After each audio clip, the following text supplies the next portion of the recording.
Hello and welcome to a new stream.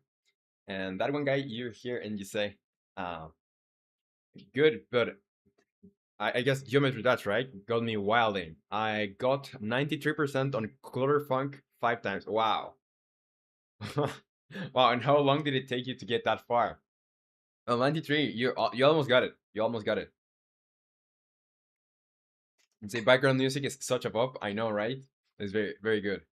Yeah, so today we're not messing around. Today we are finishing everything related to, well, let me make this here. Yeah, we are finishing everything related to settings or menus, just so you can pause the game and go to the settings and you can, if you, yeah, if you for some reason you want to tweak the settings, you can do that. And you say, I like messing around. Yeah, you just came by and exploded me. Hello, Nate. Welcome to the stream. So, yeah, today we're gonna finish the settings. I think the functionality is there. We just want to have it pop up when you press the settings button on the pause menu. Other thing that I want to add is this idea by Miho that we can't forget about. This is putting the absolute cinema wizard in the settings menu. So when you change the quality setting, depending on what quality setting you're using, is gonna show up one or another version. And yeah, where are we getting that from? Because here in Discord we have, well, can I use the Discord one? This is this is so good. But yeah, in Discord we have, let's go here, emojis on stickers. We have this absolute cinema, right? But are we using this or another one? You tell me.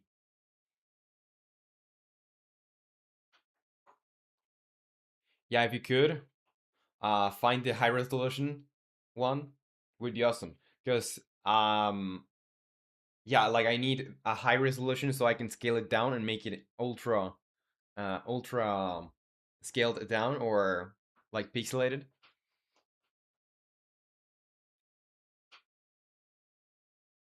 No, we need to call it in Miho. He's in charge. Okay. Yeah, when Miho shows up, we're gonna figure that out. But for now, let's start building the settings menu. And yeah, let's start sorry, not the settings menu, the pause menu. I always mix those up. So here, let's go into managers, UI manager, and settings. I'm just going to disable this because, well, actually, we don't want this. We just want to, well, I could probably get away with duplicating this one, duplicating it, and this is gonna be the pause menu. And I was thinking maybe we could have on these menus, we could have, do you know this effect, UI effect called frost glass, that lets you see through the an image, for example, but it's actually displaying what's behind, but with some like fog. I don't know how to describe it. I can actually look it up, so I can so you know what I'm talking about. A frost glass UI, like this. Well, not exactly this, but you get me. The panel here, that affects it. It's called frost glass. That panel there. So something like that looks magical to me. And you say, I love frosted glass. Yeah, it's super cool. So for now, I'm just gonna keep it this way, like the with the opacity. I'm gonna play with the opacity, but I would like to implement, or I would like to have frost glass for this. So I'm gonna have here frost glass for pause menu and settings menu. This is gonna be on UI and Unity to set things up, and probably, well, as long as it's there on the doing list, we're good. Now, also another thing that I want to tweak is, I'm gonna add it around here, is make the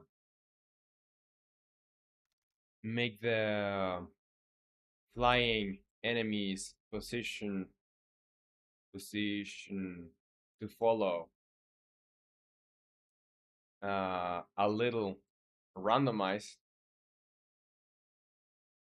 so they don't go directly into the ring. And this is gonna be type programming, and yeah, it's not actually that important, so let's put it around here. And that one guy, you say CPU is going crazy with the frosted glass design. Apple forced liquid glass onto my computer, and now my RAM stays at 4.5 gigs out of 6. Sucks, but what can you do? Yeah, nothing to do about that, really. And well, is frost glass that bad? Download more RAM. No, I wish you could do that. Just like in Minecraft, that you can like simulate more RAM. Okay, so let's go in here, and I'm gonna just check the boxes of things that we have made. So just so we know what have we actually completed. So make the UI toggle with scape is not something we have completed, and we're gonna change this actually, because we don't want this behavior anymore. We're gonna have a pause menu, and then we're gonna have the this show up. So here we're gonna just delete this. Volume sliders. We have master and sound effects. Toggles for post processing. We have all of those toggles. The resolution dropdown, we have it. Quality dropdown, we have it. Full screen toggle, we have, well, it's not a toggle anymore. Full screen mode dropdown. The mouse sensitivity and mouse axis inversion, we have all of those. And yeah, about the categories, we don't even need this here.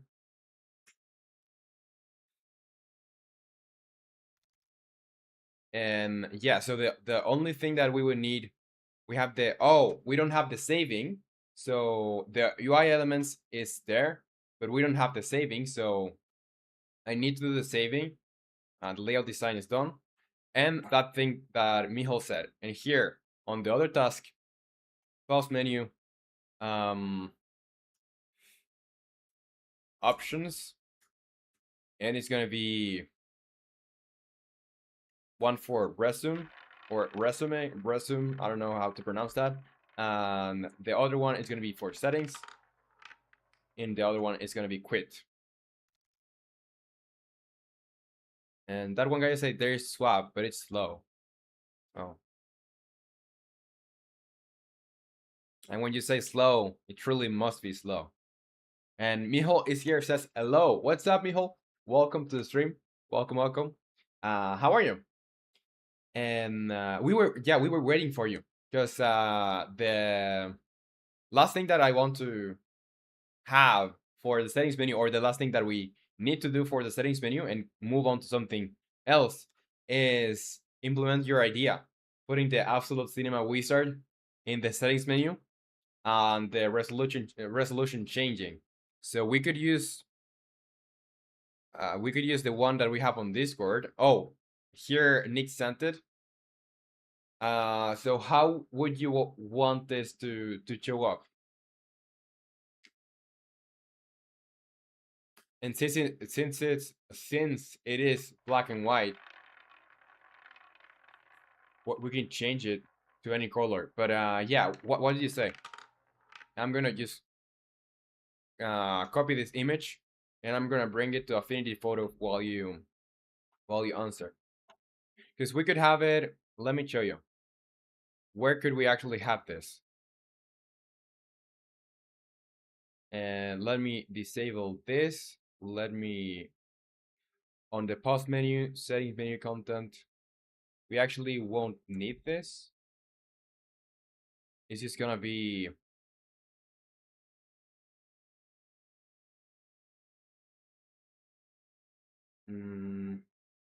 it's just gonna be three buttons here. Let me change them. Okay, so here, let's go into the settings menu and actually open the tab so I can show you where could it go, because it's gonna be on the graphics, I believe.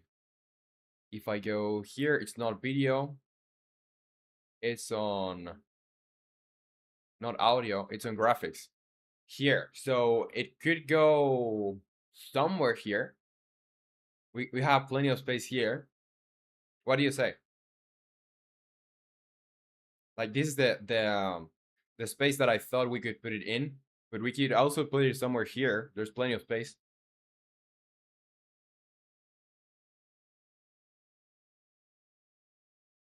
Say probably like on the side or the corner on the right. That would be my idea.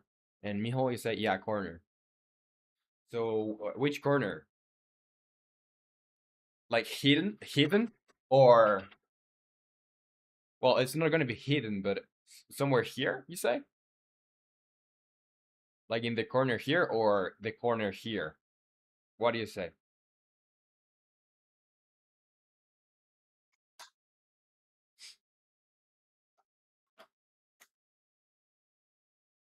And I'm not sure if you're seeing my mouse, but it's around here. That one guy you say swap, if you don't know what it is, it's pretty much RAM, but on the hard drive. Hard drives store a ton of data, so swap makes sense. RAM is supposed to be really fast, but since hard drives are slow due to read-write speed.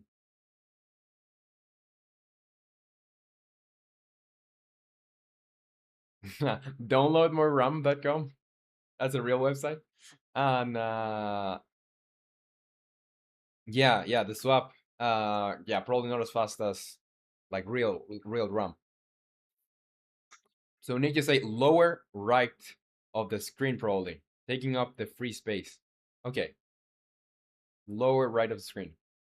So I'm gonna position it, and well, first let me bring the image up here so we can create the different versions. We just have three um three quality versions or quality settings, so we're just gonna create three versions. Let's do a new from clipboard. Okay, that's high quality. What's the resolution of this? Let's make it like a square. So it's gonna be 427 by 427. We could make it. I'm sorry, but I don't like having odd numbers. Let's do it. Let's do this. Let's see, 420. 420 by 420.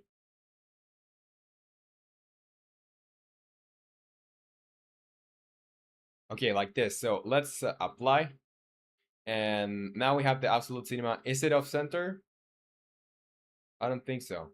Maybe, well, I can always just do this, you know? So it's centered. Yeah, that's the most center you will get.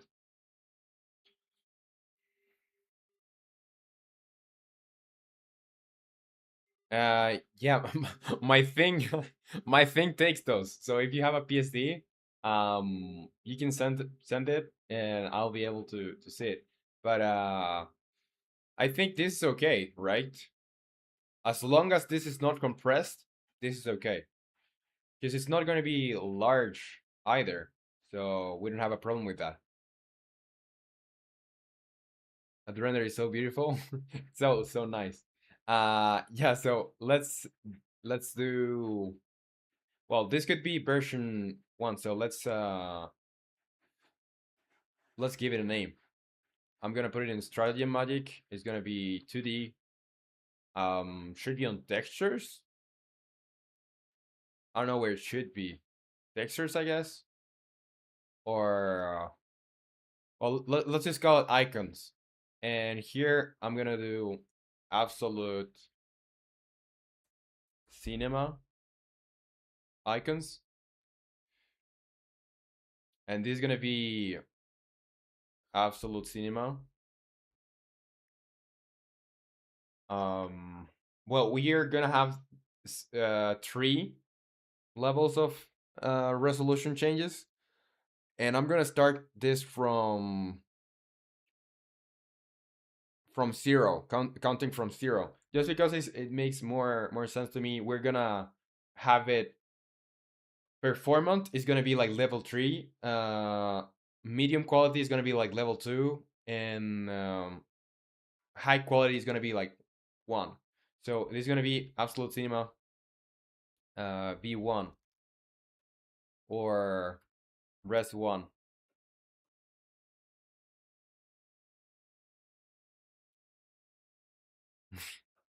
And then you say, I'm so smart. I have 43 unnamed PSD files. It happens. Okay. So now that we have that, I think we can modify the export instead of modifying this thing. Or what we could do actually is just why is it showing here? But it is rasterizing this, so this is rasterized now. And let's go in here. I'm gonna select everything on here. Let's do inverse selection, so Control Shift I, and I'm gonna delete everything else in here. So now, oh, never mind. Let's see if I can delete the rest of this, the bits that we're not going to use. Because if I do Control Shift I, should, yeah, it's not working as I wanted to. Well, I guess I could just do Control C and Control V, and that will leave me with what I want. So here, now this image is completely, like, the only part of the image that exists is the one that we have. You DM me the PSD? Okay, let me see. Here.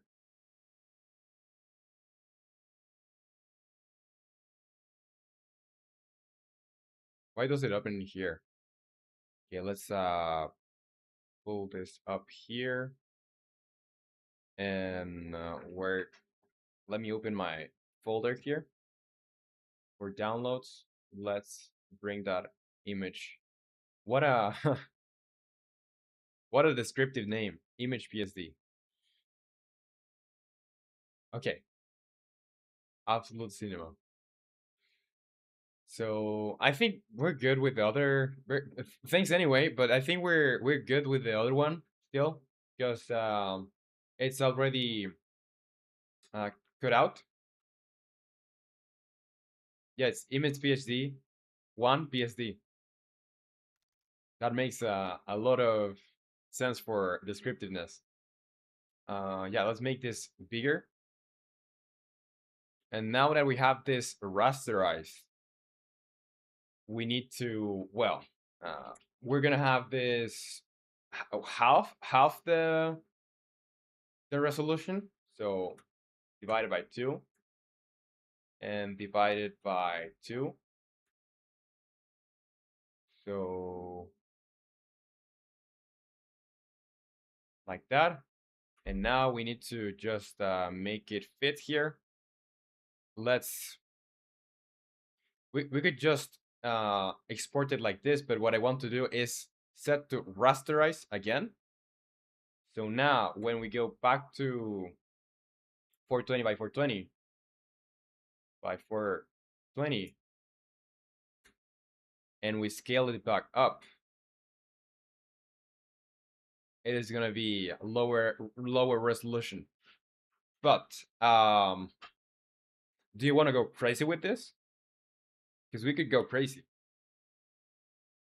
We need 2 levels. So this is how. Let's see. Let me pull up the other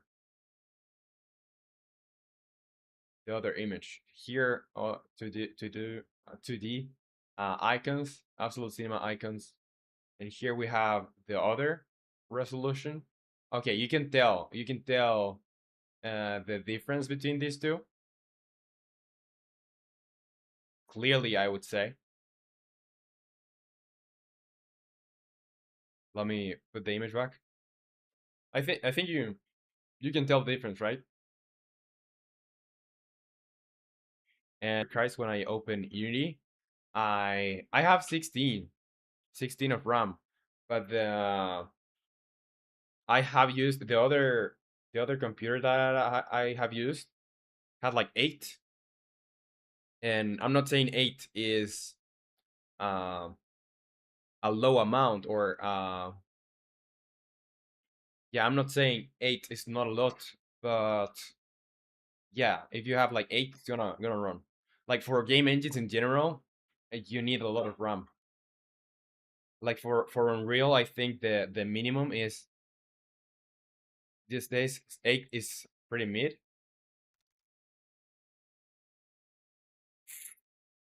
Yeah, I mean with RAM you can always upgrade. So see, I have 8. I can vouch. Yeah, game engines ask for a lot of RAM. I think Unreal was like 16 recommended RAM, or what?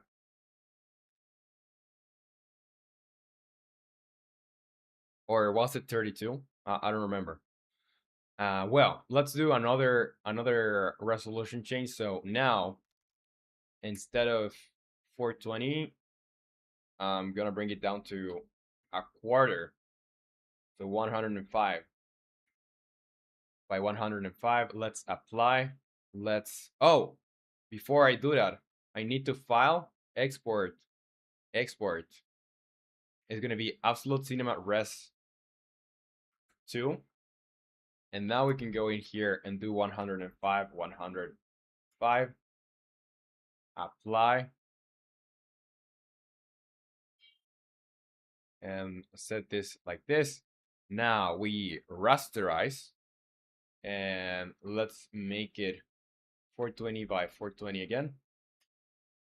Apply, let's select it, and we're gonna make it fit again. So that will that would be the lowest setting. Let's do file. I think that's good, right? Because we could go even lower. If you want it to look like silly, we could go lower. That would be the lowest. we could go lower.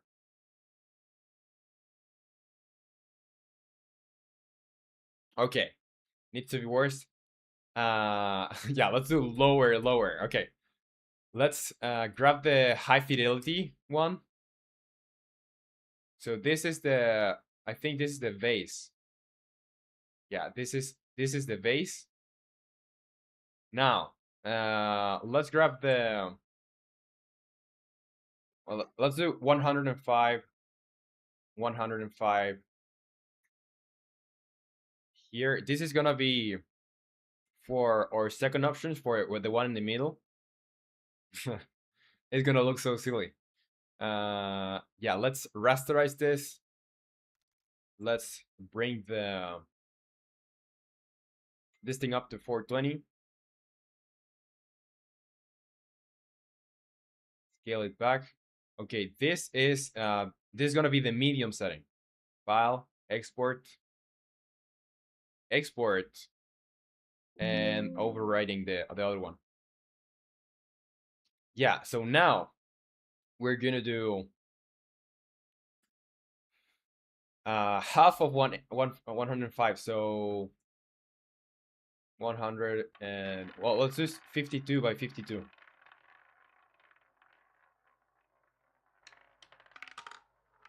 And you tell me how it looks. Let's do file. Well, it's just gonna be rasterized now. Let's bring it up to 420 and 420.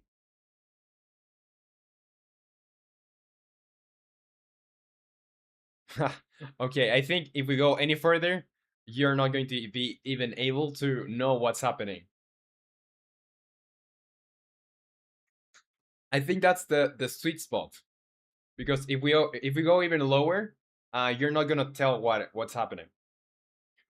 So yeah, let's do export, export, and this is gonna be resolution 3. So we just need to assign this in order. And that one guy, you say I have to go. Peace. Well, was a pleasure to have you here, that one guy, and see you later. See you next time.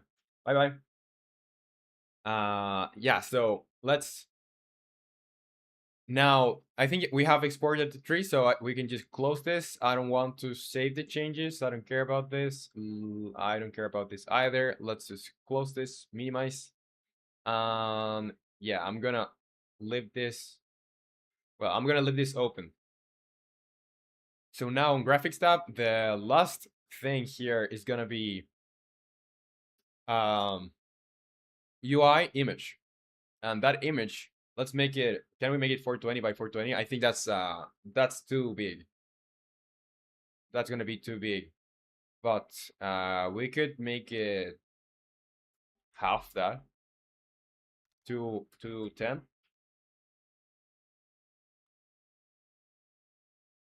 And need to say I found the blend guard video thumbnail idea. I think I found my distraction for this evening. Blend guard. Oh, yeah, right, right. And yeah, I'm not going to even ask you for estimates, because I know you work depending on what you get interest on. So I'm not going to even ask. So I can just appreciate the masterpiece when you're done with it. Okay, so this is gonna be the absolute cinema graph graphics icon, or quality quality icon. Quality icon. Okay, so the default, we have to import that. So let's make a folder for those icons. Here should be on icons, and I'm gonna create a folder. It's gonna be absolute cinema quality icons. And what idea did you get for the thumbnail? Can I know, or is it secret? It's a surprise. Uh, let's see now. These things are gonna be set to default. I'm not going to do any filtering. Point no filter, apply, and now that these are imported, I can just go in here and I'm gonna set the absolute. Oh, what's the problem with this? I need to set this to sprite to the NUI. It's gonna be a single thing, and apply.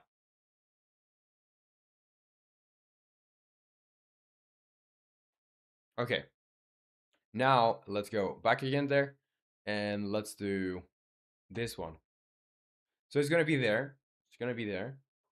Not exactly there. Like I need to change the positioning because we could have it. Okay, where did you want it to put this? You wanted to put this somewhere here because I don't see the problem with this being in the middle. To be honest, what do you say? We put it on the corner here or on the middle? Nick, you say by that I mean I wanted to share the script for it, but I might just polish it a bit and share it as a giant text document. Let's see. And Nick, you say I work based on vibes. Yeah, I gotta be honest. I don't think doing a 1.45-hour video about Blendguard will work out well with how I work. I made a 2-hour video once, a clip dump, but this is bigger. It can be in the middle, I guess. Okay, that's for the icon. Yeah, it's a long script. Well, if you ever consider like making the full length video, thing that can help you save time is like just recording as much as you can in like a just one recording, and then there's this site called Gling AI that you can process up to an hour of video, and it's gonna cut it. It's gonna cut the bad takes, and it's gonna cut the spaces in between, so you can edit faster. And also, whatever link doesn't take, you can cut it yourself. But it's easier to have it just in one large file instead of multiple ones. Okay, so let's just put it minus 320. Let's see. Let's say, yeah, around there. And what else? Yeah, we need to go into the settings menu here. Let's see, where is it? It should be on scripts, UI, UI settings menu. Here it is. So now, releases, what's new? I don't care. I want to just see in here graphics. I'm gonna have serialized field, private. It's an image, and it's gonna be absolute cinema quality icon image. Pretty long name, but very descriptive. And here we just want serialized field, private. Um,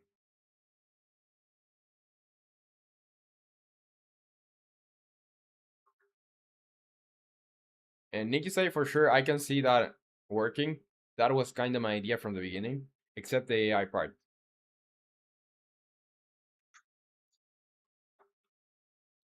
Yeah, I don't know, but I used to record stuff in separate files, and it does make sense when you have like clips that go together, kinda.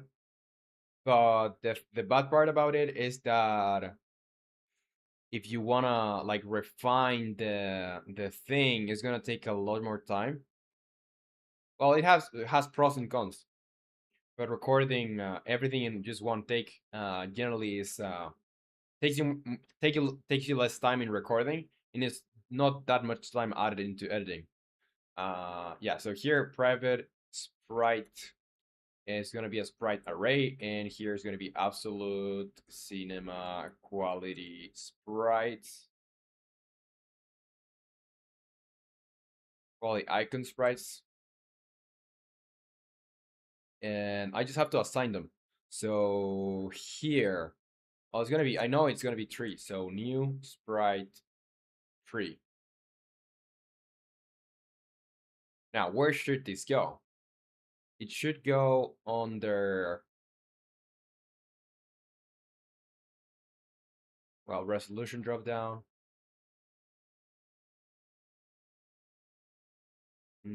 Let's see.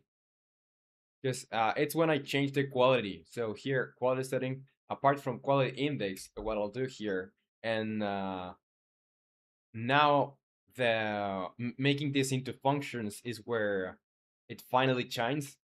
Now it's the moment for this to shine.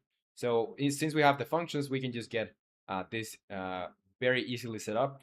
So it's going to be absolute cinema quality icon image dot sprite equals absolute cinema quality icon sprites and quality index. So that should be all. Pretty simple setup.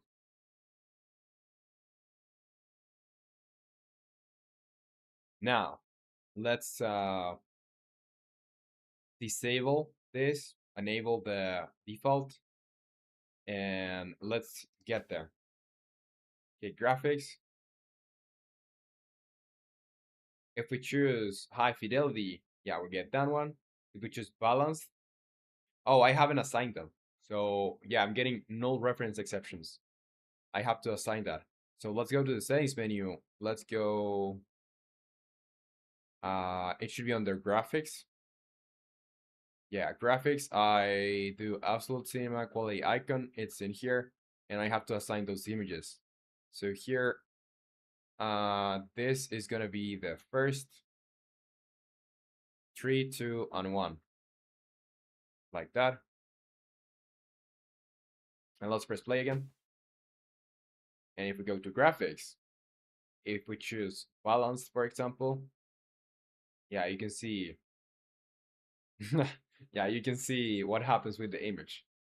It loses a lot of quality.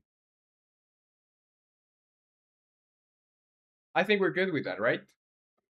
We are good. So we can go in here on Notion.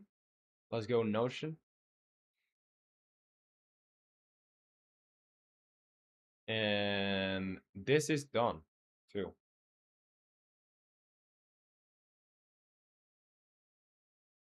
So now all that we have left for the settings menu is the saving part of it. So let's do that. And need to say make it bigger to fill up the empty space in between. It's not like it's gonna blend into the setting. Yeah, makes sense. Let's go in there again. Makes sense. So what about, okay, so our real size is for these images is 420. Let's make it 380 by 380 or 340 by 340.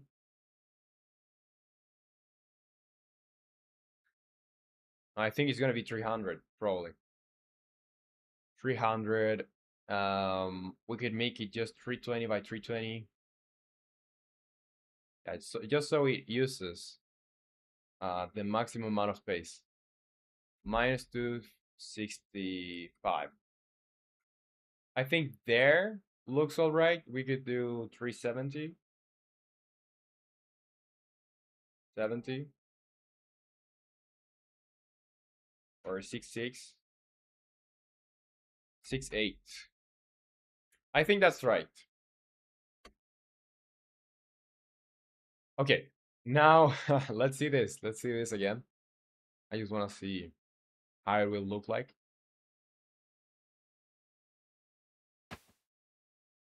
So graphics, balanced, performance. I mean, it's all right. It's all right. You can still tell roughly what it is. And the absolute cinema is pretty clear. So yeah, we're good. We're good. Okay, now now let's head into Notion again. Settings menu. Saving. Let's see. I looked up where exactly I had made another saving system because I have done another saving system that doesn't use. Let's actually go into our current one because we need to change a lot in there. Save manager, performance, more like potato. Yeah, it should be. Well, we can call that quality saying potato. Let's go into project settings because it's not really performant. I would call this potato. Why can't that be an option? So if we play here again, graphics, yeah, potato graphics is the one. And Nepos here says hi with an emote. What's up, Nepo? Welcome to the stream. How is it going? Okay, so now that we have that, let's go into the actual saving and data container script. Um, yeah, so this is what we have. We are using serialization formatters and binary. This is no longer like safe at all. So I'm just gonna switch to using JSON. Avatars broke. Let me try and fix them. What about now? Yeah. Okay. So in here, let's see. Do I want to keep anything from here? Probably not. And I'm actually gonna search that thing. I I put it in here. It's a repository from mine. It's on the 3D Factory game. I just basically changed the way I do the save manager or the save system. And here, I don't know if I have something called data container, uh, but I don't think so because I changed it completely. Yeah, so here I'm just going to join all of this.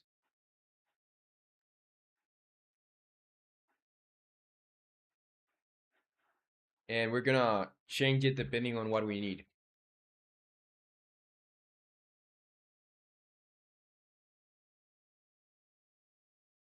Why did you freeze yourself, Nick? Yeah, so here we don't need anything from here, so let's just bring the other thing. Create default, settings save, load settings.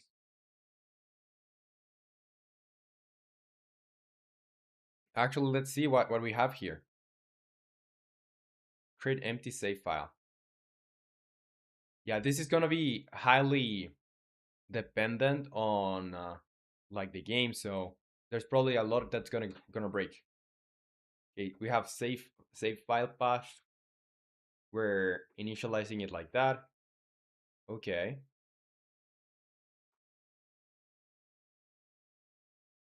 Nick, you say, why not? It's cold today. Here it's very hot. Like we're getting 32 degrees Celsius, of course. Like you go to the street and you like basically become a blob. You're no longer a person. You just become a blob in the street. In Nepal, you say, I'm just happy it's Friday. Not gonna lie. I'm happy too, to be honest. Like I do enjoy being here on stream, but I want to like specifically on Saturday, I want to add new things for the animation. I'm gonna do the animation, or I'm not gonna promise anything, but I'm gonna start making the animation for when you cast spells. Your hands go up, left, right, down, you know. So I need more time to actually make that because the animation system now needs a rework. So I'll need to rework everything so it's more scalable, really, because who would have guessed hard coding animations, like hard coding everything from the animations wouldn't be the best or smartest and most brilliant idea.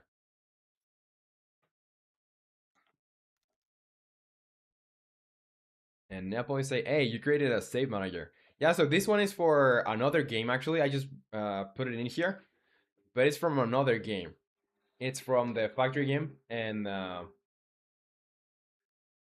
I have to modify this to fit this game.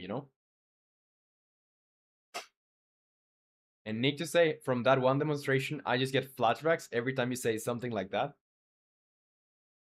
Oh yeah, from the animations. Yeah, Nepo is say you should create a Roman library. Arte has his own library. Yeah. Um. Yeah, I could actually do that. I could actually do that. I just don't have a lot of stuff to put in, to be honest, because I have a template. That's my thing. I use a template to start my games in, and there I have like utilities, so they are separated in its own folder. But I can have a library. Okay, let's see. Um, let's actually read this stuff because I don't know how I'm making this, or how did I handle this. Oh, the one time you just put yourself into full screen and started doing dance moves. Yeah, something like that. Just activate. Okay, I get it now. I get it now. Yeah, I'm not going to need this. I know there are some parts that I just know I won't need. But here, for example, well, progression save. And where's the region end or end region? Because I don't think I put the end region and I started another region here. That's weird. Mm, let's see. So I have one save for like save, like your save for keeping your progress, and I have another for settings. I'm just gonna keep the one for settings for now. And I also wrote a data container. Let's see what we have here, because I really haven't looked at this. I just knew I'm using JSON here. Um, okay, so yeah, I have region, but I'm not closing the region anywhere. At least that I can see in here. Okay, here we have a region.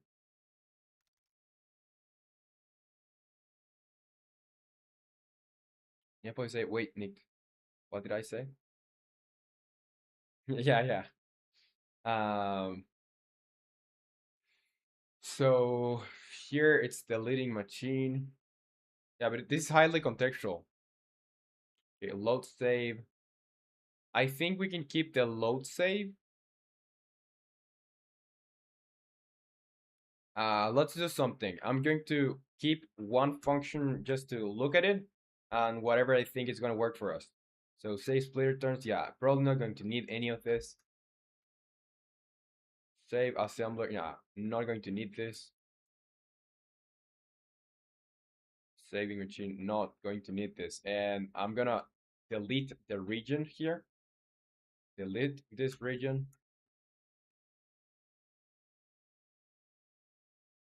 And this one too. Because here, this is the only thing that I'm really keeping, it seems, the data save.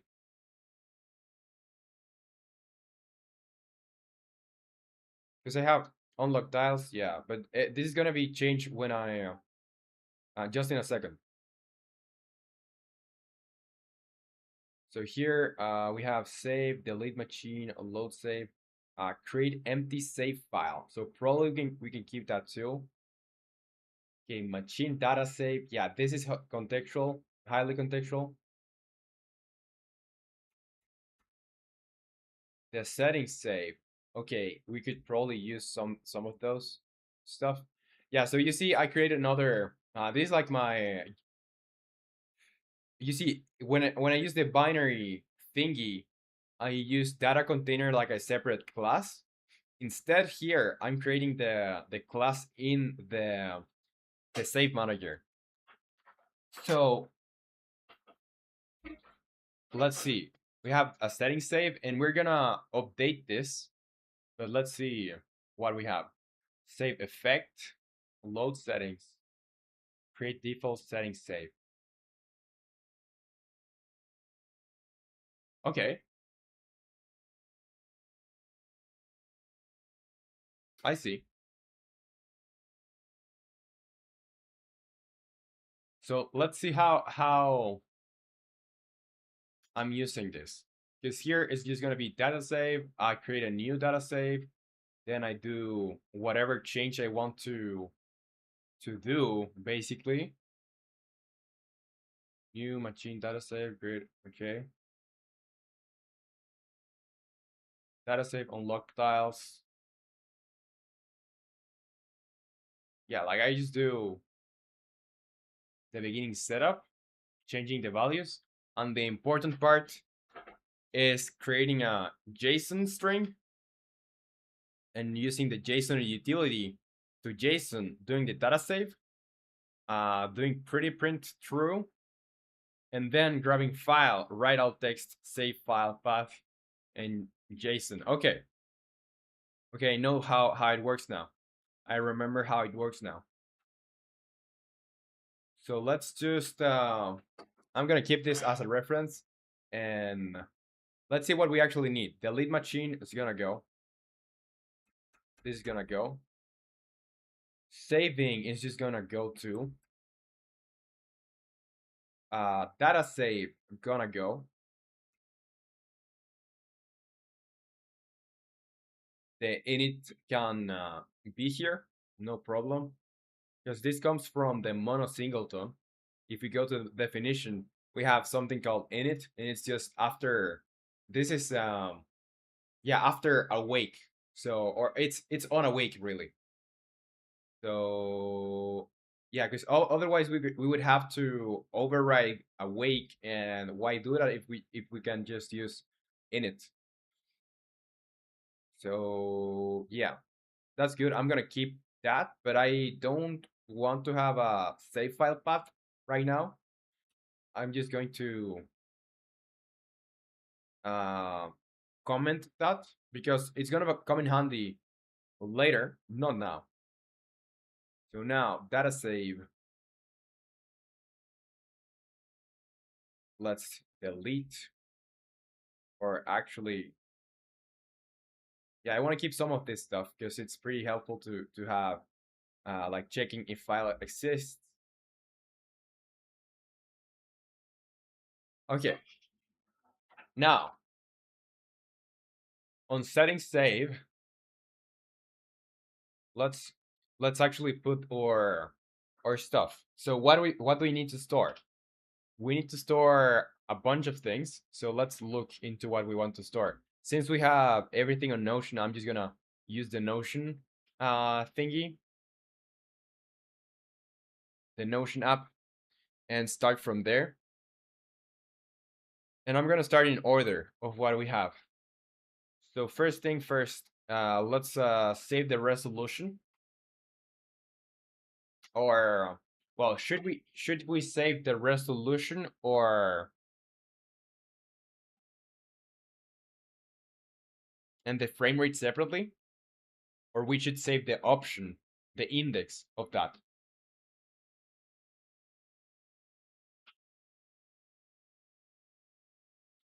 I think we can do the specific. I don't know if you understand what I'm talking about. Because here, you can just change this. So instead of saving, let's say, 1440 by 1080, I could just save, okay, whatever index in here it is. So it's actually gonna save one, two, well, whatever number this option is. You know. Um, but the problem with that is if the user changes monitor, if the user changes monitor for whatever reason, it's probably gonna break. So we could have a we could have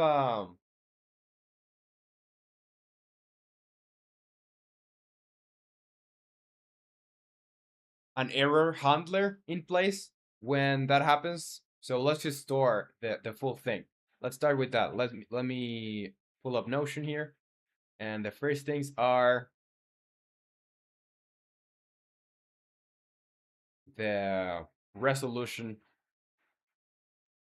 So here, let's do.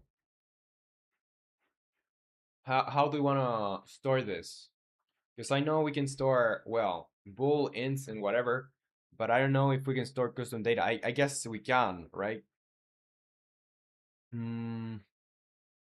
Yeah, so let's do just a vector. Can we store a vector too? Or just float two? A float two is gonna be. Let me actually look that up. Can I store float two in? Can I store float two in JSON Unity? Yeah, you can store float in JSON within Unity by creating a simple wrapper class, or using a more robust JSON library like JSON.NET for Unity. Saving and loading JSON data.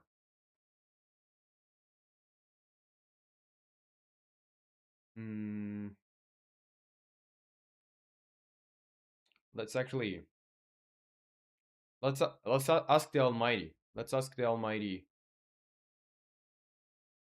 What types of data can I store in Unity JSON?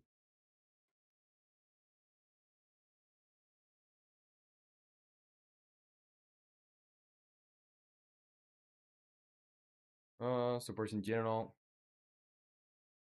Okay, pure JSON can represent only these data types. So numbers, int, float, double, then the string, boolean, null, array, and object. Okay, that's what the JSON what JSON can store. But we also want to know what Unity JSON utility can store, because that probably is more complex and can store more things. So it can store structs like vector2, vector3, vector4, colors, quaternion, rect.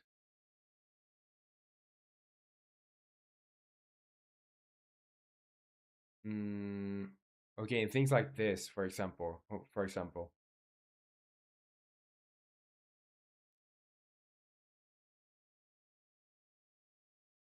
Yeah, so that's what I want to store. Just serializable, whatever is serializable, and uses those values we can store, I guess. Okay, makes sense. Makes sense. Let's go in here and let's do the vector2 resolution. Resolution is gonna be, or just float2 resolution equals, and just let's leave it there. Settings save, and I want to see if I can change it like this: resolution, settings save, or let's do setting save, setting save one equal new setting save, like that, and we can access this setting save one dot resolution dot x. No, let's just use vector. Okay, because I wasn't sure.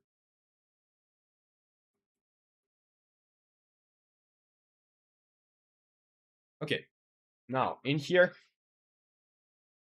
not in here, but in here, let's start putting the actual things that we need.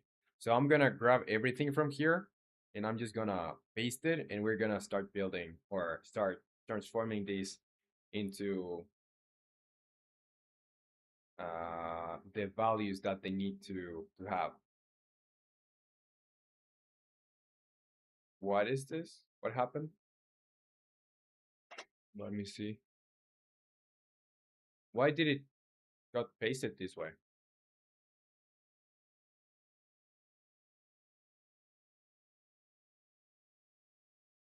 Okay. So it's gonna be for keyboard on the mouse or key mapping. We just want to have the mouse sensitivity. So let me actually just make this a huge comment so it doesn't throw errors all every single line. Here, key mapping. Let's start with that. Mouse sensitivity. What is mouse sensitivity? It's just going to be a float. And it's going to be mouse sensitivity. Sensitivity. Like that. Then we have axis inversion. So this is a bool, true or false. Mouse axis inversion. Then what else? We have, and I'm gonna start deleting the ones that we don't need. So here, like that. Now let's go with audio. Audio, we need master volume.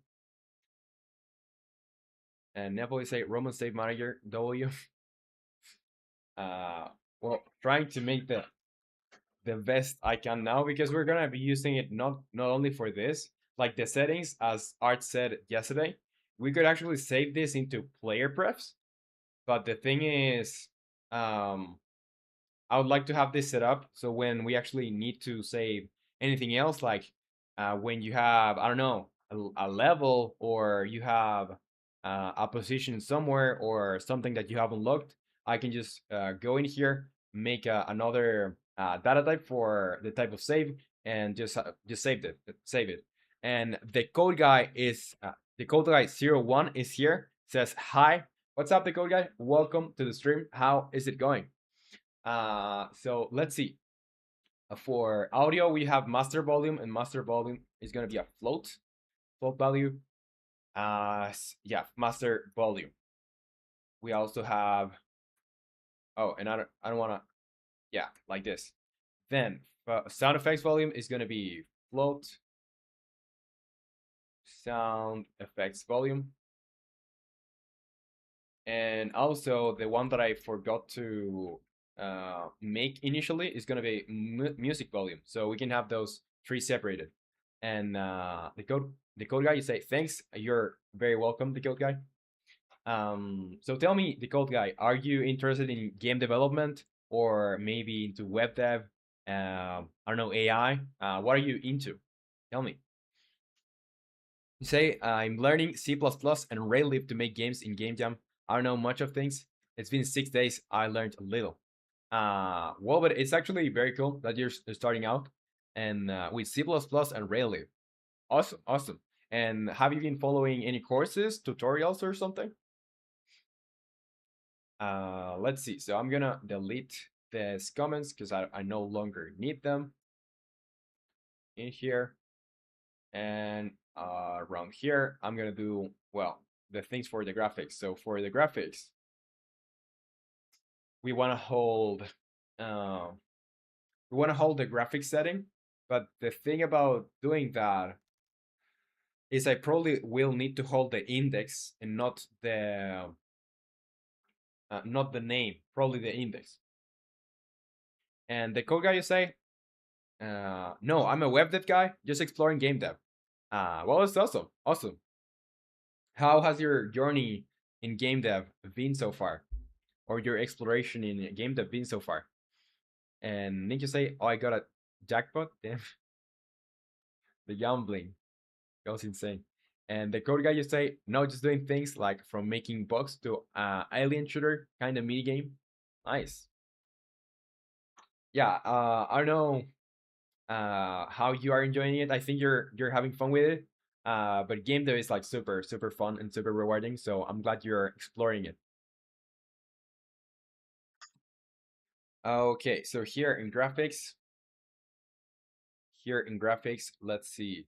We need a quality preset. So the quality preset is gonna be an int. We just need a number for this, and let's call it quality preset, like that, and put a semicolon. Now for all the other stuff that goes in graphics, it's just gonna be bool, because these are true or false. If you have the chromatic aberration enabled or not, if you have the motion blur enabled or not, if you have the loom enabled or not, and the last one is if you have the vignette enabled or not.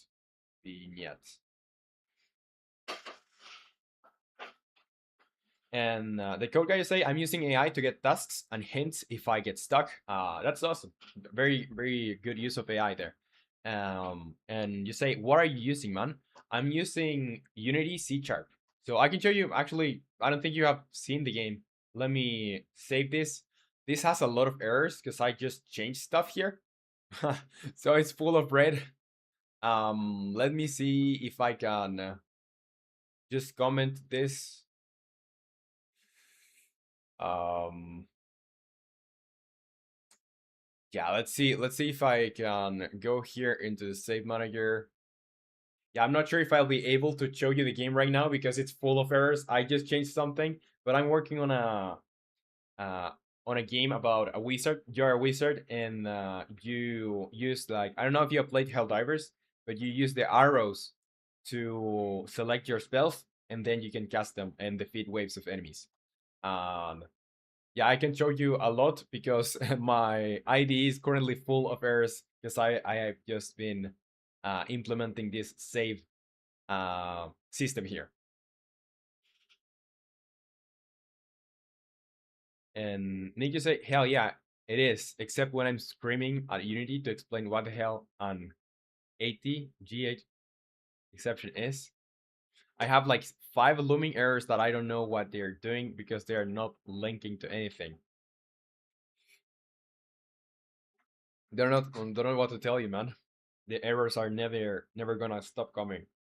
And the code guy, you say, wow, are you a pro game dev?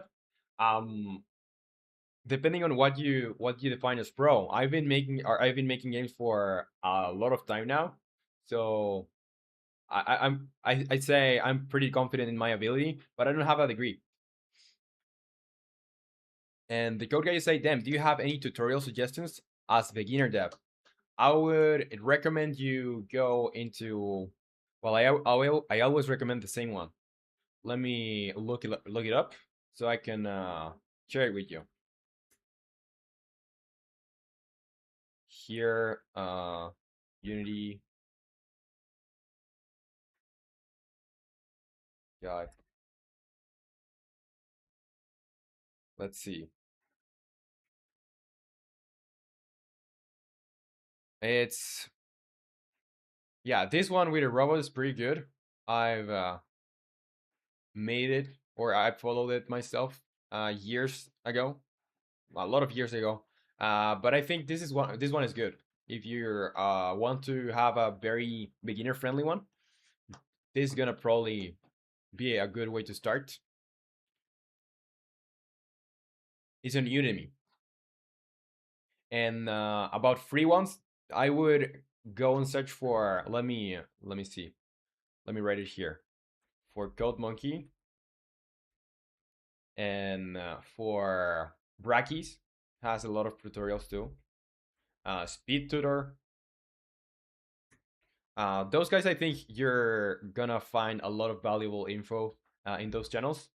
So yeah, and let me also copy this link in here for you so you can just go there. Not sponsored, by the way. Okay. Let's see. Here, what else do we need? Because we have. Oh, I missed the video one. Because here it's graphics. Let's do. And let me highlight this, actually. Let me highlight. And yeah, we need the video.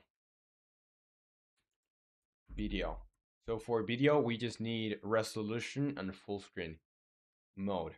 So full screen mode, we could just store the index. So here, let's do vector 2 resolution. Also, probably we'll need to store a float, which is gonna be the frame rate. And the last thing is gonna be the int full screen mode index. I think that's it. That's everything that we need to save for our settings. So now it's just a matter of like actually saving it. And the code guy, you say, is this vertical stream? Well, if you're seeing it on shorts, it is. If you're seeing it on shorts, it is. And also you can check the title of the stream. It should say vertical. The first word that appears there should say vertical. So if that is the case, then you're on vertical. I recommend you join horizontal. It's much better. Has a better layout, and you'll see more of what I'm working on because the vertical layout is a little bit limited.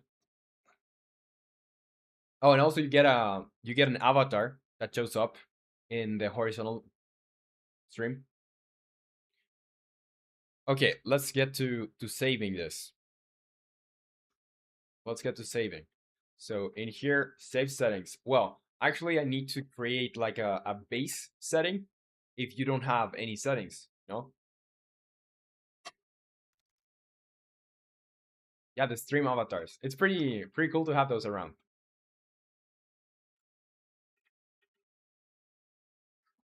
Okay. So in here, oh, and you can customize it by the way. I think if you say um, exclamation mark extension, you should be able to get like a link to a page where you can customize your character. Okay. So in here, load settings, create default settings save. Let's see.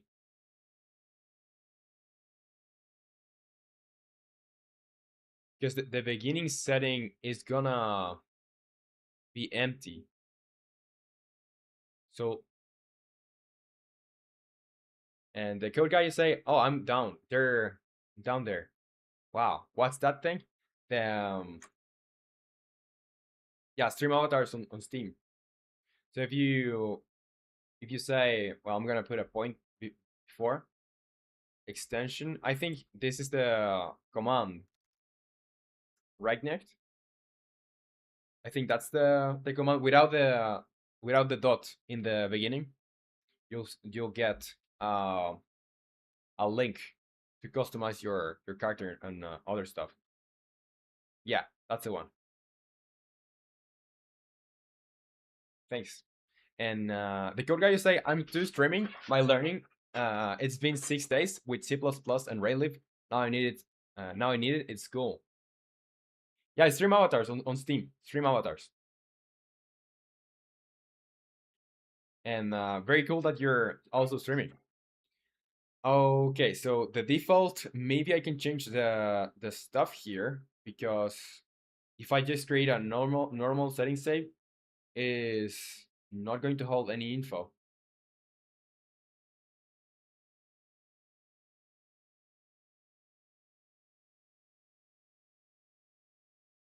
The code guy you say works with OBS? Yes, it works with OBS. Yeah, I'm using OBS, as Nick said. Say you don't speak? Well, it's okay anyway. There's people that don't like speaking on stream and people that do. It's not a big deal. Okay, here, let's see. Because if I create a default setting here and I don't have anything stored, well, I should check if I have something stored. But the beginning setting, I'm gonna make it. Well, what could it be? The beginning setting. Let's start. putting the beginning or the default settings. So here setting save dot what? And why are the values not showing up in here? Maybe I didn't make them public. Oh, I didn't make them public. They should be public.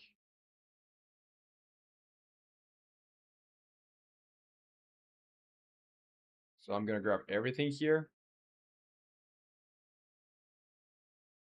And yeah, let's do public so we can actually change this. Settings save dot. Now we can see all the settings. And the code guy, you say any other alternative, man? Free one. I'm not much into streaming. I'm just doing so later. I can see it where I have reached. I'm not sure. I'm not sure if there's a free version or another thing you could use. Not sure.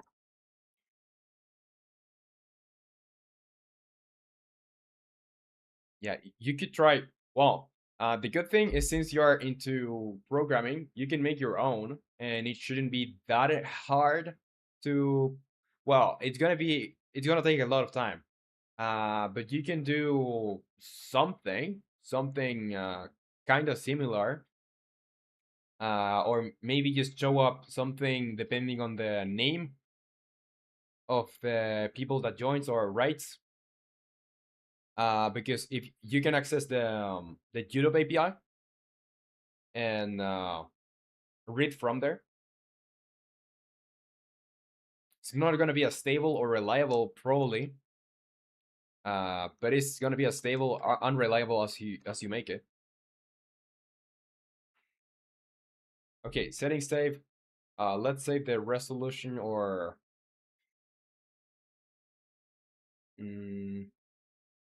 yeah, let's save the resolution as well. What's a commonly used resolution? 1280 by, well, that X is going to be 1280. Setting save dot resolution dot Y equals 720. That's a common resolution, right? And setting save dot frame rate is going to be 60.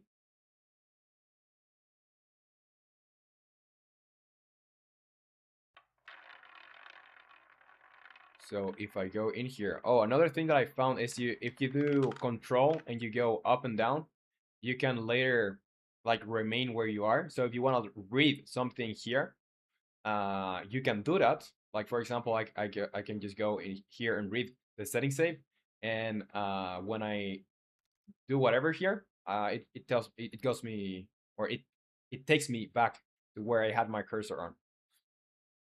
So yeah, let's see what we have here.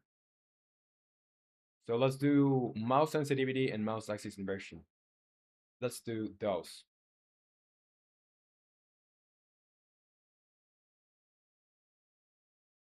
So settings, save that mouse sensitivity equals 3.5. That's the default. And settings, save dot mouse axis inversion. Well, it's gonna remain default, so it's gonna be false as a default. And the code guy, you say romanleco how to practice stuff.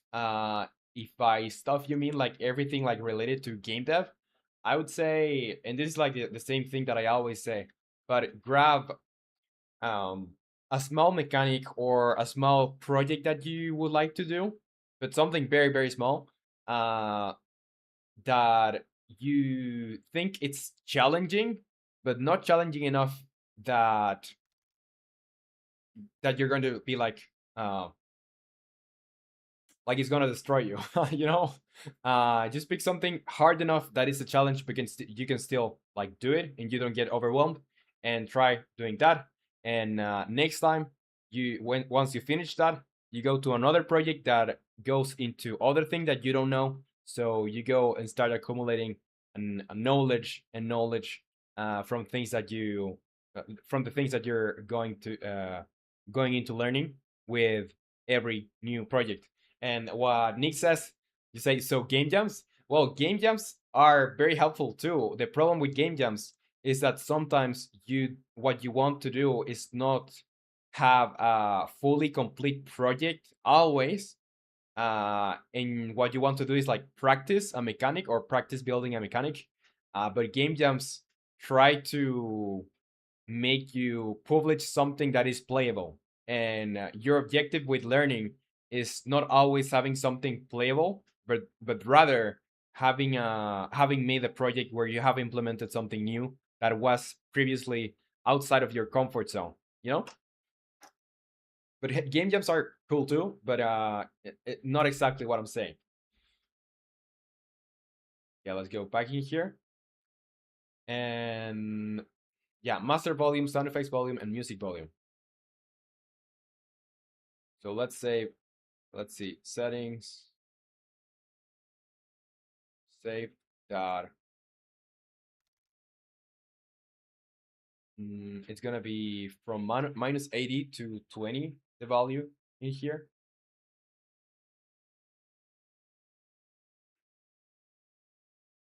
And need to say, game jams I find generally better for motivation though. Um, well, whatever floats your boat.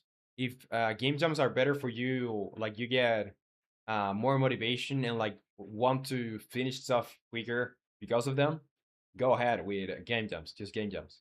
And the code guy, you say, I made play, pause, reset, and shooting collisions. That's it. Some sounds, some texture. Well, you're good. You're pretty good with the 6 days that you have been into game dev. Pretty good progress. And just remember, like, making games takes a lot of time, so you have actually made a lot.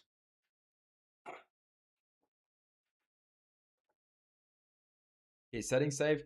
Here, I wanna save the volume. So master volume, the normal value is gonna be 0. Well, I guess then I don't need to specify it, because if it's 0, um, yeah, if it's 0, why bother? It's gonna be the default value, so I don't need to really save it. Um, Yeah, we saved resolution, frame rate, full screen mode, index. That's another thing that we need to change, or that we need to save.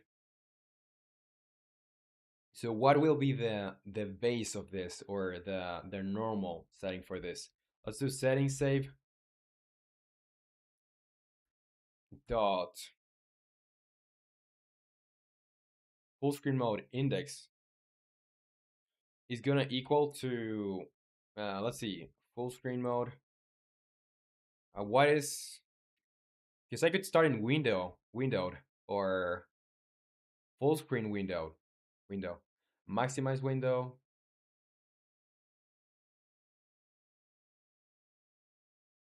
Maybe a maximized window would be the best. So that's gonna be 2.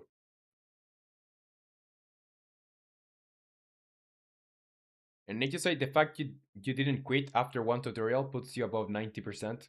Good job, man. Yeah, for real, for real.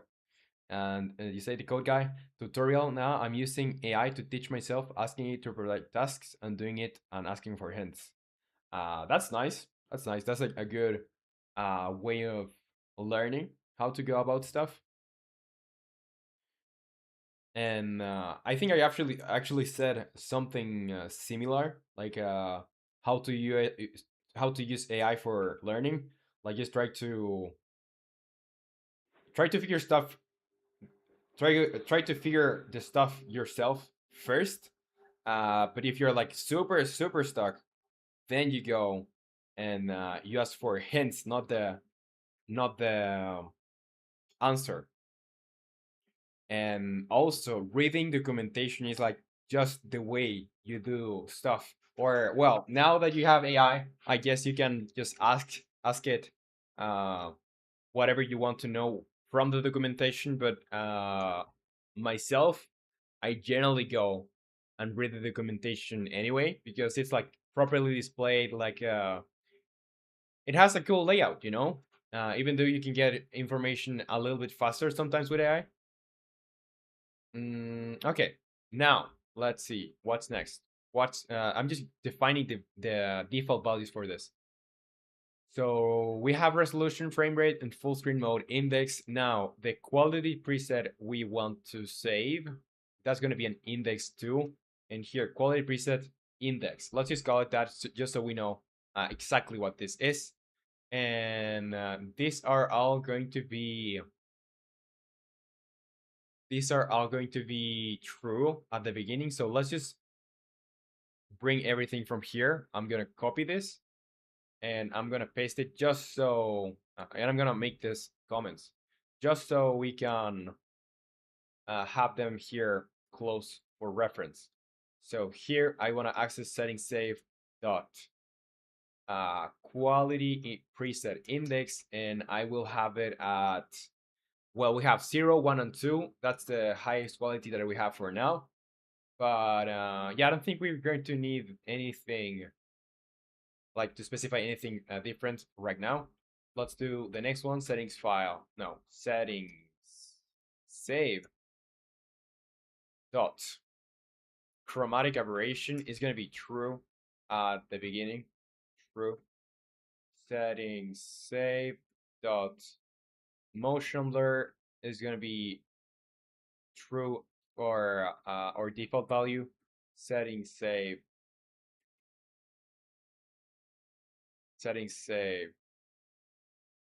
dot bloom true. And the last one, settings save dot vignette is going to be true. Now let's get rid of these comments, and I think that's good for our first save. So that's gonna be our default save. Do I need to return this? Create default setting save? I don't think so. No, I don't think so. And the code guy, you say, is C# similar to C++? Yes, it is similar. The main distinction is that with C++, you have more control over memory, you know? Uh, so yeah, you need to allocate and deallocate memory yourself manually. So you have more control over it, but it's also easier to get things wrong with that because of the same control that you have. C# has something called garbage collector that is going to look for new memory that you create, and it's gonna try to like recycle it. Recycle it. That's why it's called like the garbage collector. It tries to like allocate and deallocate memory for you. So yeah, it's very similar. But C++ gives you uh more like yeah, allows you to be more specific with how you allocate and deallocate memory. That and other stuff too. But that's like the main significant difference. And the code guy, you say you are a smart one, man. Thank you, thank you.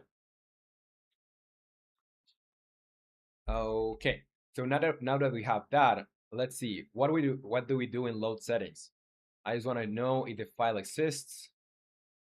I'm gonna return a setting save. Okay, that's good. I think this will work for our purpose, so I don't think I need to tweak this or change this in any way. For save effect, we're gonna get to change stuff later. So I don't think. mm, let's see. Loaded settings, load settings. Yeah, I don't think I'm actually saving here or saving this here, or am I? Because save settings, does this exist currently? Does save setting exist in this context? Yeah, so here, okay, okay.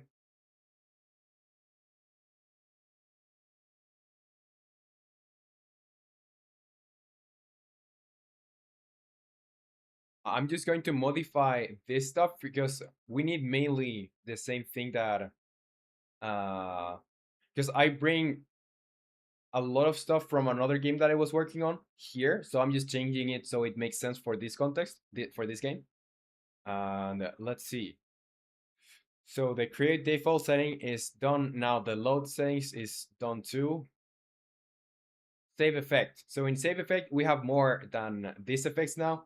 Let's define the rest of the cases. So here, oh, and I'm repeating myself here.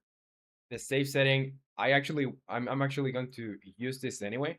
So instead of having it for every single one of these cases here, I'm just going to do this outside because I need to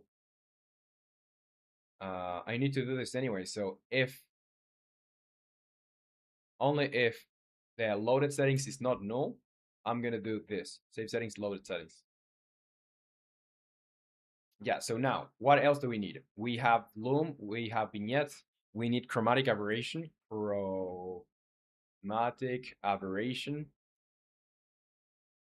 break, and all we need to change in here is just loaded settings dot chromatic aberration equals whatever value, and the value is going to be true or false. It's just a bool. And the other thing that we had is motion blur. So let's do motion blur, break, and here loaded settings motion blur equals the value. I think that's it. So save effects should work for our new stuff or new post-processing effects. Now save volume. Save volume is not going to work currently because we have different names for this. So loaded settings is going to be loaded settings dot sound effects volume. Here is going to be, well, music volume. That's good. And here case master to modify everything. Break loaded settings dot master volume equals volume. And here save settings, I'm just gonna cut from here. I don't actually need this in here because whatever happens, I'm still going to do the save settings stuff. So let's just go in here and do that. And let me format it correctly. So like that, exactly as we did with this other function. So we have SFX, music, and master. That's good. Now save settings is just gonna take setting and it's gonna save it. So nothing to take, nothing to change in there. Now for this, create empty save file.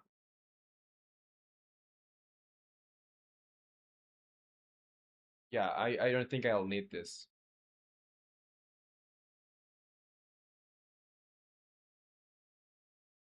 Because the only thing that I care about is let me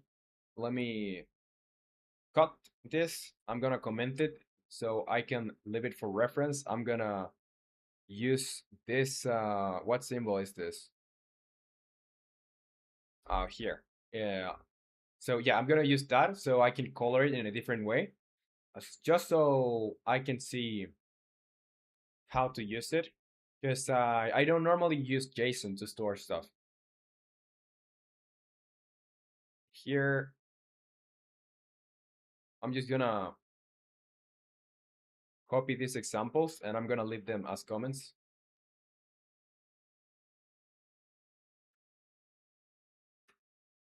Just for later.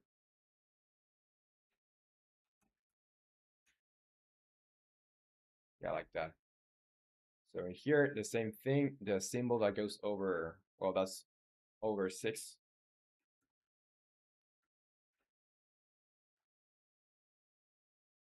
Let's delete.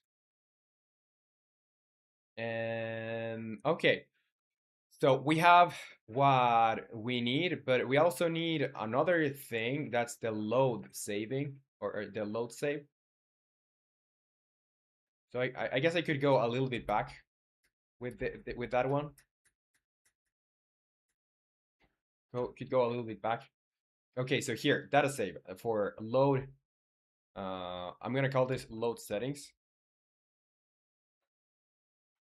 and I'm gonna return save data or settings save. Settings save. That's what I want to return. So in here, I'm gonna change this for settings save.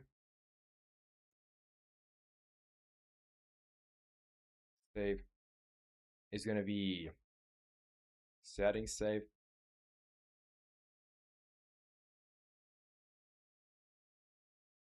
Save file path is gonna be settings file path. Here, settings save, and returning settings save like that. And if file exists, well, save file path is gonna use settings file path and create empty save file. So create empty save file is gonna be, or create empty, or create default settings. Create default settings save. Create default settings save. That's it. So now we have our load settings. That where are we using this exactly? I don't think we are using it in a lot of places. Okay, loaded settings is gonna use here. But where else?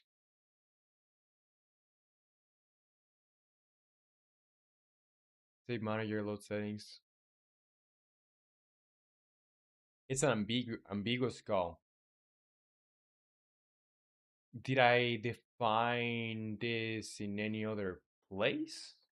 Maybe? Because I may have.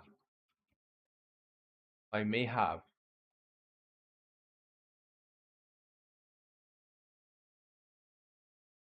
Yeah, I have.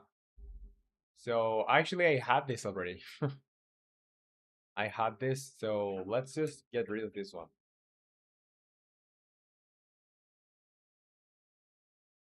Now we shouldn't have any problems. Okay, so we are saving the data. We are saving it. But we need more functions to save specific stuff. So, for example, and need to say I had the idea, Roman, because Banana Man, it is about spirits and it has yellow bananas, and Souls Collector 3 has yellow souls. I literally probably could just make Banana Man canon to Souls Collector 3. Well, that's a nice idea. You could have an like just make a real banana, like make it show up with particles and stuff. I think would be great. Just expanding the Souls Collector 3 universe.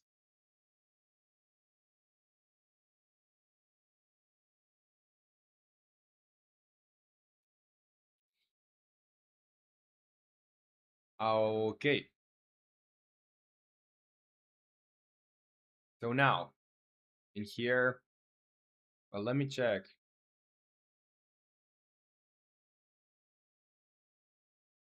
Yeah, this is the way to save stuff. So I don't really need the part up here. And need to say that 3D banana that that other guy I believe sent gave me that idea. Yeah, I don't know if it was that one guy or TC, but whoever sent that,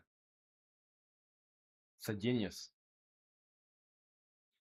Okay, here, let's see. We want what? Let's define what we want so we can start building it.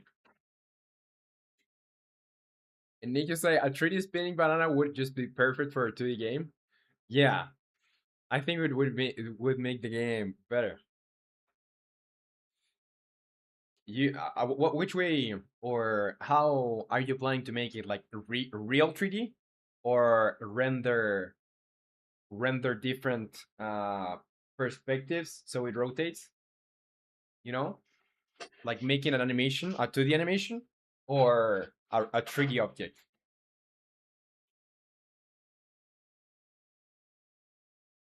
I guess both would work. Okay, so we have saving for the the effects. See, real 3D. The buildings are already 3D. Makes sense. Yeah, and since you have like the 3D 3D file for the banana, why not? Oh, and then you say I still need to texture them, but I don't know how to texture 3D models. You could, well, you could, you know the tutorial I sent you like maybe a year ago about made by Infancia, where he goes like the full process making a character. There's a part in that video, and it's like categorized, so you can just skip to that part where the guys shows how to texture stuff. Like you create a basically it's just creating a new material or a new image inside. Oh no, you have a model, right? You select a model, you go into the shading tab of Blender, then you create a new material for that object, and you are going to link or create a new image in that shader. When you have that image, you can go to the painting tab and you can select the whole mesh, and you can project it so it stays like yeah, it's like aligned better in the whole image, and you can start just painting. And you can use whatever you can use like a software, outside software, or painting it inside Blender. And that one guy is back. Says, "Hello, I'm back. What happened while I was gone?" Welcome back, that one guy. Not a lot visibly. I just made or better organized and adapted the script here for saving for our game here. So here I'm using JSON, and I don't know why I added this or why this libraries got added. But here we have a function to load the settings. We have this setting save, which allows you to save everything basically: mouse sensitivity, mouse axis inversion, volumes, resolution, frame rate, full screen mode, index, whatever. Then you have like saving. You have saving for specific stuff, and we are going to expand this into basically have more functions to do specific stuff or specific saving of stuff. So here, I'm gonna do, well, I need one for what? Let's actually start writing it right around where we have every single setting displayed, because that way we can see it better. Okay, so here probably one function to save sensitivity, mouse sensitivity, sensitivity, one for mouse axis inversion, mouse axis inversion. Then another one for save resolution, That's gonna includes frame rate,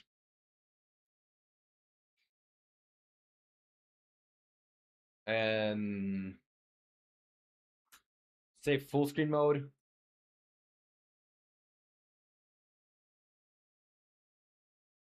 What else do we want to save? Quality preset. Save quality preset. So we need to create 1, 2, 3, 4, 5 more functions, and we're done with this, I think. What a quote by Spark. And by the way, I haven't seen Spark in a while. If tomorrow isn't the due date, today isn't the due date. What a quote.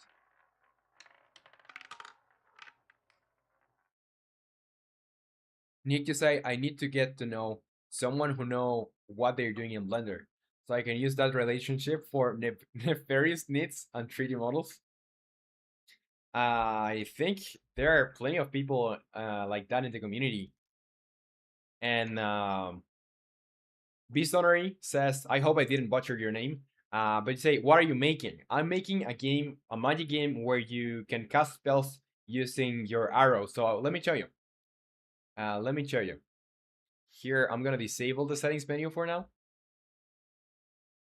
And oh, it looks awful because I picked the worst settings ever. So let me press play. And I have compiler errors. Where? Oh yeah, I'm probably gonna have errors. Oh, I just changed something, so it's gonna throw me some errors in here. Um, yeah, let me try and fix them. Let's see. Around here is gonna throw me errors, so I need to. Well, but it's a magic game. It's a magic game. I can show you in a bit because currently I'm getting a lot of errors. I just need to solve 2 more errors and we're done. Okay, so now I can finally show you what the game is about. Yeah, let me put the graphics high fidelity and hide the settings menu. So yeah, this is the game. You are this guy here, this silly little guy here, and you can press control and the arrows to select different spells. And currently there are just 4 spells, or well, 3 spells that you can use to attack, and the other 2, which are 5, allow you to regenerate health and regenerate mana. But yeah, that's it. That's the game. You need to beat these guys. And we have, let me show you the spells that we have. So we have the fire spells. You have another spell here that is an ice bomb. You know, and it's a little bit hard to play because I I forgot to lock. I forget to lock the mouse, so my mouse is going all over the place. But yeah, once you beat a zone, you get to destroy this thing over here, and a new one will appear. A new zone will appear. So that's the game for now. You just have to beat the enemies and get to another zone. So that's the loop. And currently, I am working on making. Well, there's more enemies, by the way. There's 6 enemies currently, which are basically a humanoid enemy, which has 3 variations: one for fire, one normal, and one ice. And the same thing for the flying ones. So you have the flying one that is made of fire, the normal one, and the ice one. But yeah, and they are all depending on the zone that you're on. But now we're working on settings, and we're just working on saving the settings. So when you select a setting, it's gonna be there for the next time you join. You say, Visionary, wow, that's cool. Well, I'm very, very glad you like it. And need you say, I paste in the full Banana Man lyrics if I wasn't limited by YouTube text input limit? I know you would.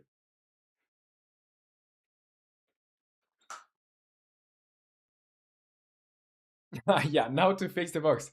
No, but the bug that I was getting was because I just added something.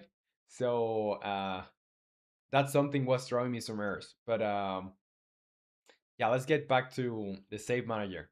So I need to do 5 more functions to one save mouse sensitivity. So here I'm just gonna do public void save mouse sensitivity.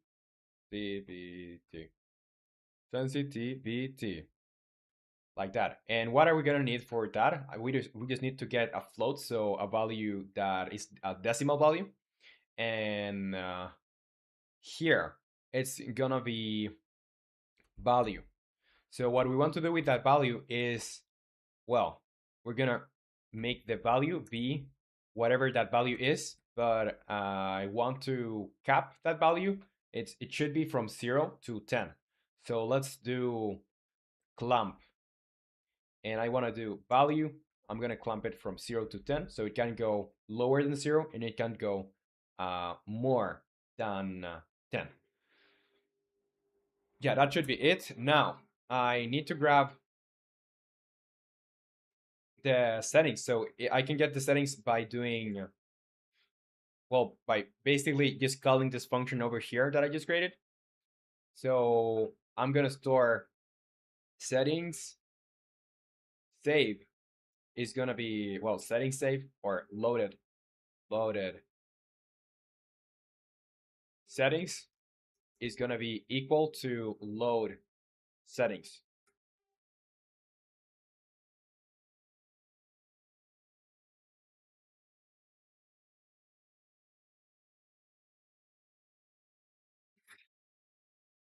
And that one guy you say save setting was a param setting save, which is type of setting save. Great naming convention. Yeah, but the thing is, um, well, it's a type. It's a new type or like a new function. Well, not a function. It's just a type. So or a class. Why not? Okay, so now that we have this, we need to first check if the loaded settings is not null, because if we get an error and we can't get our settings, we need to basically take care of that. So if we have loaded our settings properly, we can go ahead and just make the value here change, and we're gonna grab the loaded settings dot mouse sensitivity, and then we're gonna make it value. And now that we did that, we're just gonna go ahead and do save settings, and we're gonna give it back the setting again, but now with this loaded or with this changed value. And need to say, I would recommend playing Morska Bitwa for Refi. What's that? And listen to the vibes. That's the wisdom I can give out. Polish sea chanty. None will understand, but the vibes are immaculate. Uh, I think I'm just gonna copy the name here, and probably gonna do it off stream because I don't want to get any sort of copyright going on. Yeah, it's a class. It's a class. Um, okay, save mouse sensitivity is done. Now let's go for save axis conversion. Let's do public void save axis. Well, mouse axis inversion, and I need a true or false, so I'm gonna use a bool. And here I'll just do settings save loaded settings equals, well, load settings. I have to check if loaded settings is not null, so we got it properly. I just want to change the loaded settings variable mouse axis inversion equals the value, and we're gonna use the save setting function to just pass the new uh, setting save or class. Need to say, you actually practically nailed the pronunciation of Morska Bidua, and yes, it is copyrighted, sadly. Well, I copied it, so I can look at it later. And that one guy you say, I've been blinded by C. All my types are now something underscore T. Why is that? Why do you have to use the underscores? And I got out of water, so let me refill my water bottle.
Yeah, I'm back here, and yeah, I got curious. Why is that you have to do the underscores, or why do you use that way of writing stuff? Because I know, for example, well, there's different uh, ways of writing variables, and there's different conventions.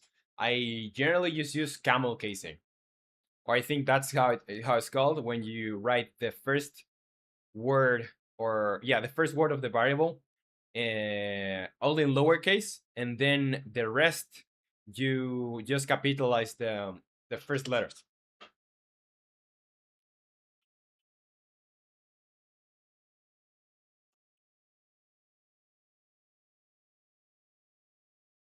Say that one, guy.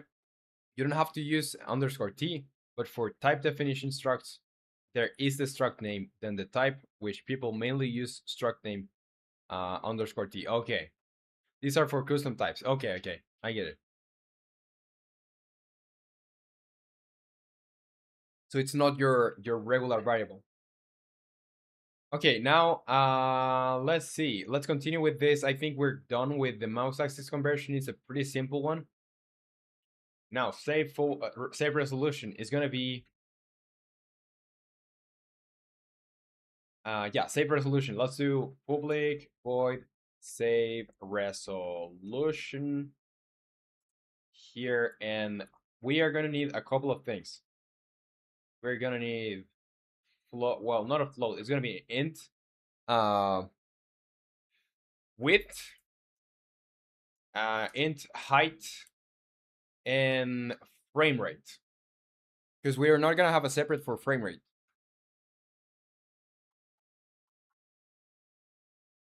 And you say so it would be type definition struct something, uh, comment something, and something underscore t.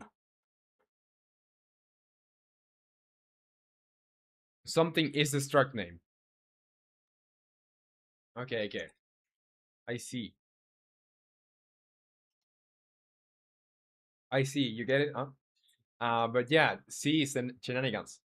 Okay, so frame rate is gonna be. It could be a float. So here, frame rate, and let's do settings loaded settings equal load settings.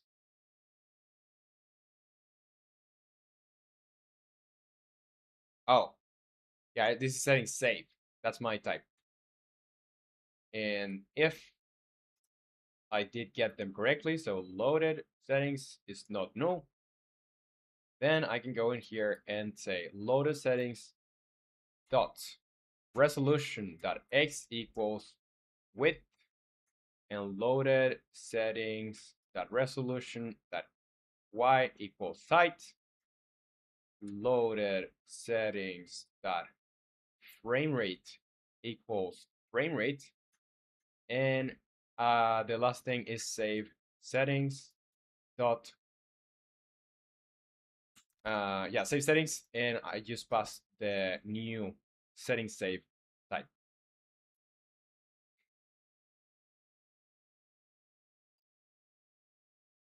And Nick, just like you gonna be making a video for 0.2, or is that part up in the air?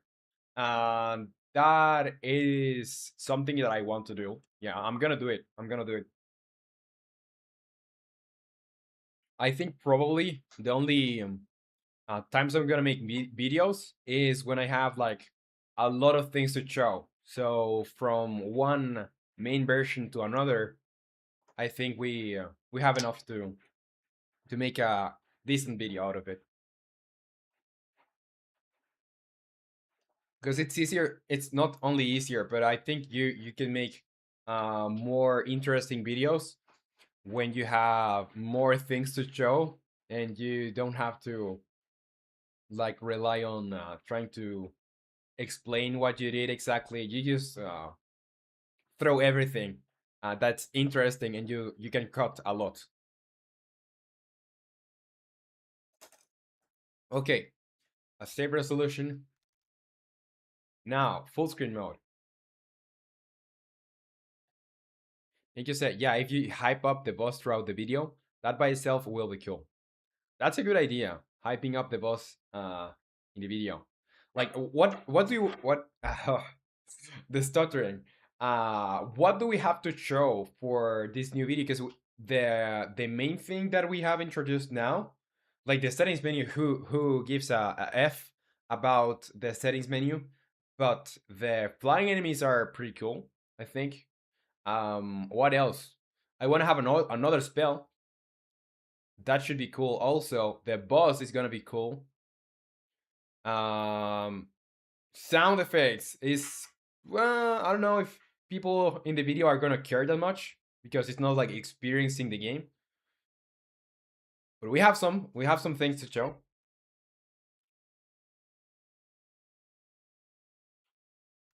Settings menu speak, to be honest.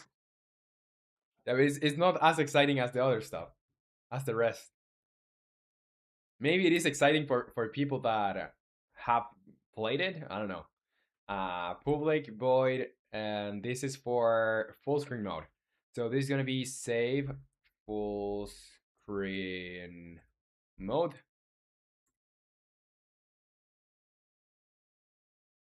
And here, what do I want to pass? Is gonna be int index, and I'm just gonna do, well, the same. It's pretty repetitive because we're saving the same way basically. Loaded settings equal load settings, like that, and this is settings save. If loaded settings is not null, then what do I want to store? I just want to store loaded settings in here. Dot full screen mode index equal the index in here, and save settings, loaded settings, and the last one is save quality preset. So it's just about the same thing. So I guess I could just copy this. It's very similar. So this is gonna be save quality preset, and I get an index, and instead of changing the full screen mode index, I just change quality preset index. That should be good. Now we have everything. We just need to make the calls. And that one guy you say, too bad I can't, unless I get voiceover, or what is VOS? Then I can run Windows on Mac OS. A virtual operating system. I thought you were talking about voiceovers. Yeah, unless I get a virtual operating system. And Nick, you say, I don't know, what are you trying to do with the video though?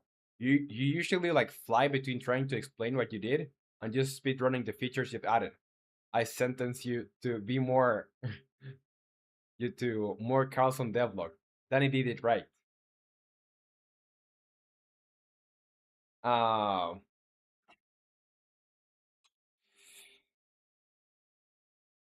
how can I do something like that? Something like a Danny devlog. It sounds like easy. Just see or watch a video from Danny and try to replicate how it does it, because he does it masterfully. But the truth is, if I could have done something like that, I would have done it already. I'm gonna try my best to like make it entertaining. Because if I could make videos like Danny has made before, um, we would probably be a way larger community by now.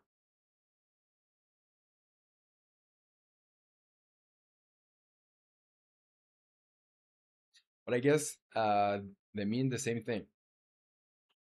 And YW said GA says, "Hi, my name is Kandan and I'm from India. What's up, Kandan? Welcome to the stream. Welcome, welcome. How is it going?" Okay, so since we have everything now, since we have every single function, we can go to the settings menu, and start calling the functions. So when I set the quality setting, I'm not only going to set the quality setting, but I'm going to save that change. And Nick, you say, nah, man, you just need your own style. There are so many people trying to replicate his AVHD editing, and it's just repetitive at this point. Yeah, I guess that's right too. So don't speedrun it. Yeah, I won't. And come down, just say, I'm fine. Tell me, how are you? I'm fine too. Fine too. It's a Friday. The weather is not that nice. It's plenty of sun. Like it's 32 degrees here in Chile. By the way, I'm from Chile. Um, but it's going well. I can't complain. And tell me, are you interested in game development or coding or something similar? Yeah, I'm making a game. I'm making a game. Let me show you. Because I was just working on making the settings menu for the game, and like we're very close to finishing it. Actually, the functionality is there. I'm just trying to. Oh, let me change the graphic settings. High fidelity. Now, okay, so this is the game, and I should also make the probably lock the cursor. And anyway, yeah, this is the game, and here you press Control and arrow combinations to decide what spell you want to cast. And we have three spells so far. But I plan to add more. Well, there's 5, but there are just 3 that you can use to damage enemies here. Because the rest are just for you regenerating health and regenerating mana. So yeah, the task here, or your objective here, is trying to defeat all the enemies from the wave in here. And once you defeat them, you can. It's pretty hard to play because I don't have the cursor locked. But yeah. Once you defeat them, yeah, let's try. Yeah, you can go in here and destroy this thing in the middle, and a new zone will appear. So yeah, you need to go around breaking these things, trying to defeat the enemies. And come down, you say, I was also just making a second game. This is a great game. Thank you. Do you have a Discord server? Yes. If you wanna, well, Nick just sent it on the chat. So yeah, if you wanna join, feel free and welcome to do so. And that one guy, you say, is it Celsius or Fahrenheit? It's Celsius. It's Celsius. Yeah, and if you want to share what you're working on your second game, feel free to do so. There is a channel called Share Work in Progress where you can share that stuff. So I would be thrilled to see what you're working on. Yeah, you're very welcome. Very welcome. And that one guy, you say, Wizard is the best absolute cinema emote every time he fires something. Absolutely. Okay, so now let's go back into here. And when we set the quality setting, we want to call the save manager. And actually, we don't need the data container anymore. But here, save manager instance. And what do I want to do? Save quality preset. And I'll use quality index, right? So let's just go one by one, one by one in our functions and doing the calls to save stuff. So here, quality dropdown, add options. Yeah, that's for initialization. We don't need to change anything in there.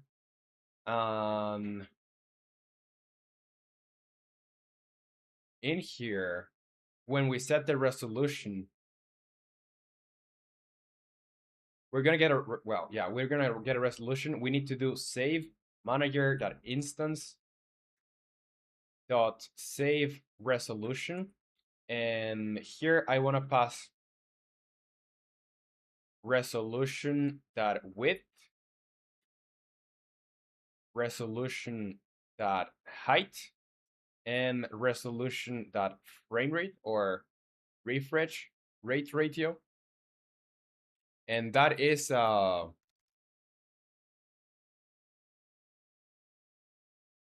well, value, that value, because I want to have that as a, well, it's a double. It's a double. So let me go into the save resolution. Let's see. Save manager. And the frame rate, instead of float, I'm gonna make it double. Because that seems to be the way they store it. So I'm just gonna do that. And here, let's see, where I save the resolution. Here I'll do a double.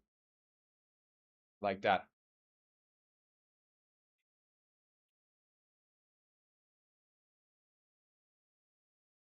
And that one guy, you say, dang, it's hot there.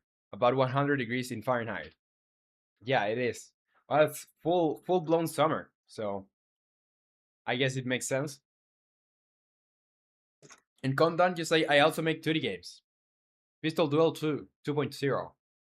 That's nice. Very cool. So what are stuff? Well, did you join the Discord server? So here, let me see. Yeah, you're there. You're there. So if you can, and feel free to share images of the the game you're working on, Pistol Duel 2.0, so we can all see what you're working on. And that one guy, you say, actually 32 Celsius is like 89 in Fahrenheit. And Content, you say, I really enjoyed meeting you. Same. And yeah, so if you're leaving, thanks for joining, thanks for watching, and I guess I'll see you next time. Okay, so now that we have saved the resolution, I'm just gonna save the value in here when I call this. And for full screen mode, let me go ahead and just use save manager instance dot save full screen mode, and I'm gonna pass the index on set audio channel volume. When I do set audio channel volume,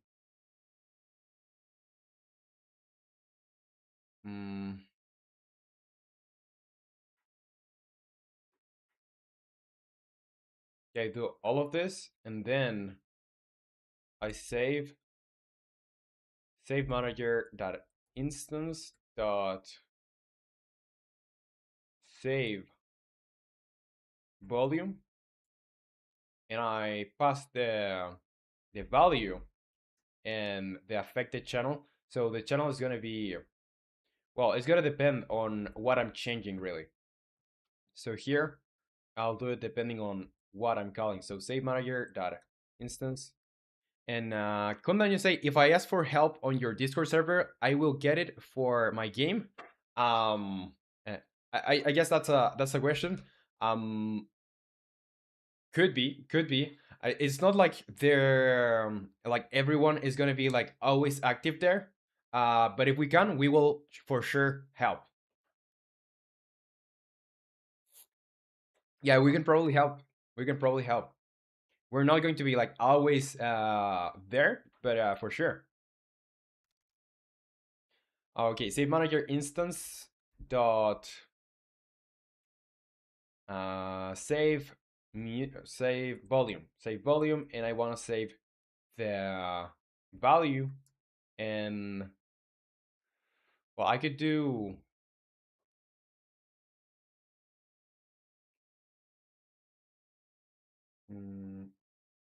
well, what's it going to be?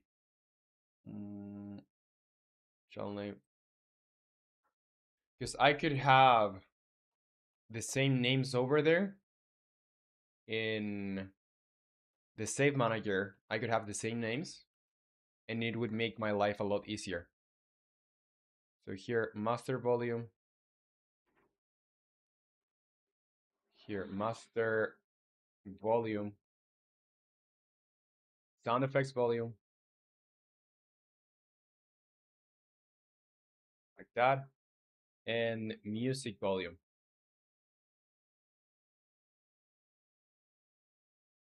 Like that. So now instead of doing all of that for every single one of them, I can just go in here and just do here save manager dot instance dot save volume, and I'm gonna get the value and the channel name, and that should solve itself out. Cannot convert from float to int. Well, why did I save this with ints?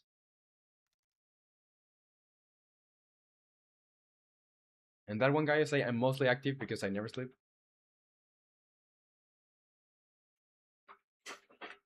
Okay. So here, let's see.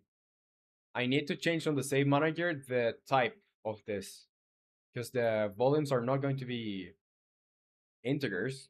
They are going to be floats. Why did I? Oh, oh, what?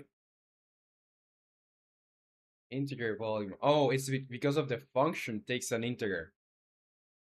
The function takes an integer.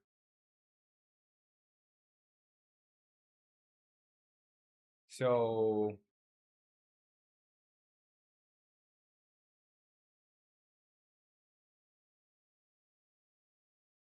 well, I guess I could just use integer. Why would I have to store floats if it's gonna be from -80 to 20? Let's go in there, and where we define them, I'm gonna make the volumes be integers instead of floats, and that should fix it. Cannot convert from floats. Yeah, but what if I just cast it to an int? Yeah, I'm gonna just cast it to an int.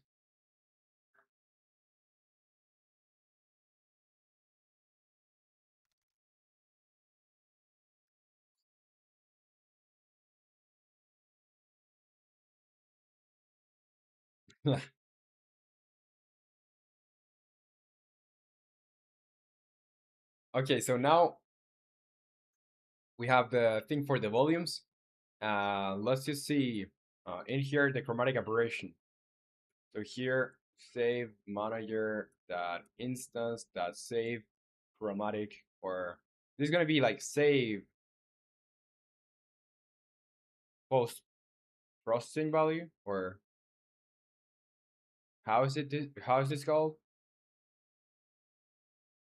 Save effect.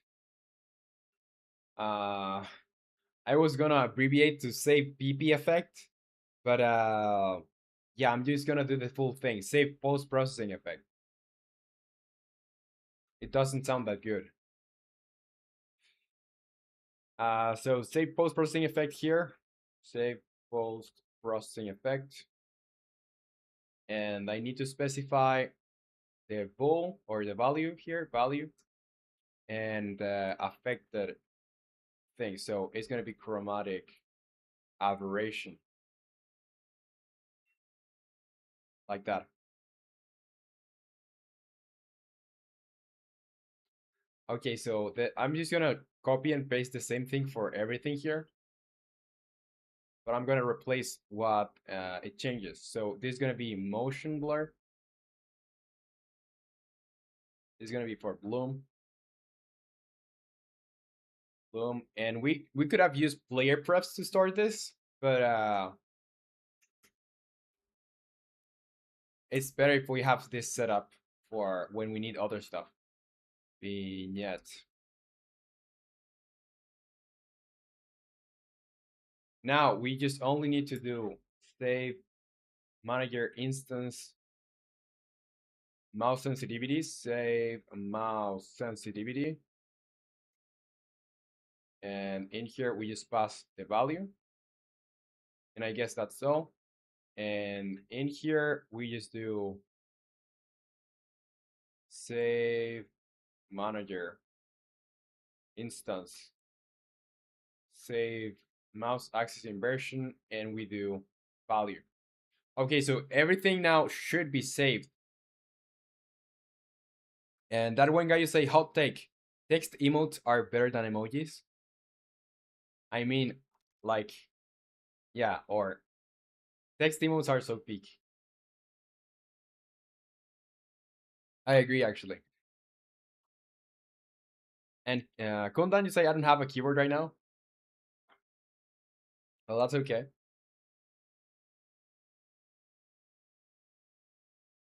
And Nick, you say I almost never use emojis unless they are irreplaceable or just silly, like this. Emoticons the best. Well, I only use the ones that are like rolling on the floor, the one where the guy. Well, I use the. Are those emoticons or emojis? Because I use the fire one a lot. I use the 100%. I use the rolling on floor. I use the low. Okay, so now even though we have this saved, because we have saved everything, we still need to load at the beginning of the at the beginning of the game. We need to load your settings. So let's see. You say dandelion, uh, dandelion. You say what about this one? Well, that one's nice. That one's nice too. And welcome to the stream, dandelion. Dandelion. Sorry. Welcome, welcome. So yeah, let's load that. Let's load that. And it seems it's your first time chatting. I don't know if it's your first time in the stream, but just in case, I'm gonna show you what we're working on, so you can like get what we're doing here.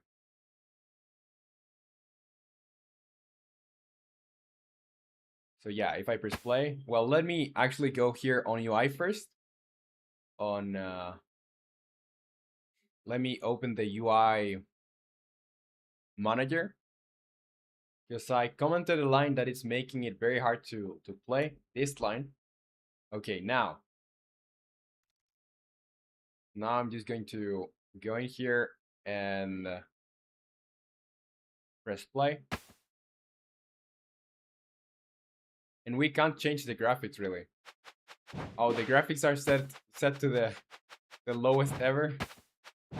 And why is it that is set to that? Let me go in here, project settings. Because I think in quality, maybe I touched something. Yeah. Now, now it looks way better. So this is what I'm working on. It's a magic game where you're this silly little guy, and you can cast spells by, well, you first select them with your arrow keys, and then you can cast spells. So your objective in the game is getting to these zones that you see here, and once you get there, some enemies are going to show up, and you need to beat them. So let me show you.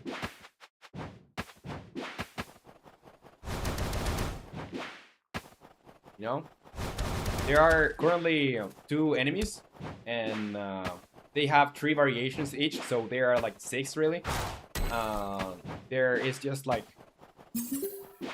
humanoid enemies, which are these ones, and flying enemies, which are the ones that are flying, you know. But yeah, we have ice variations for them and fire variations for them. So what you need to do is defeat them, and once you do, you can just destroy this score over here, and a new one will show up. A new zone will show up. So that's the game for now.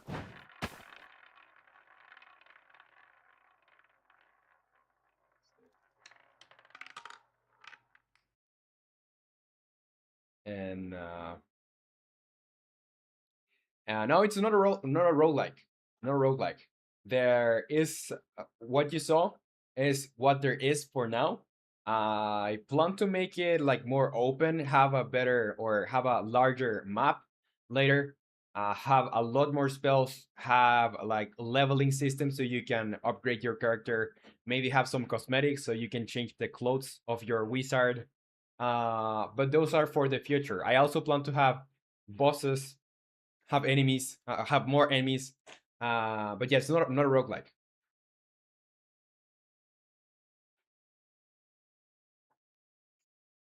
And Gondan, you said, what is your age? I think that's was that a question for me? Well, I'm 22. I'm 22.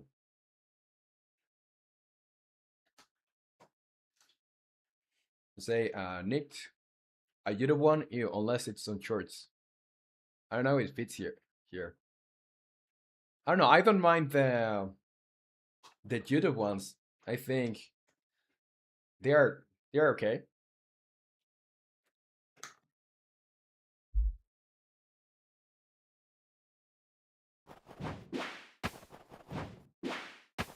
Okay, so in here, let's go back in settings menu.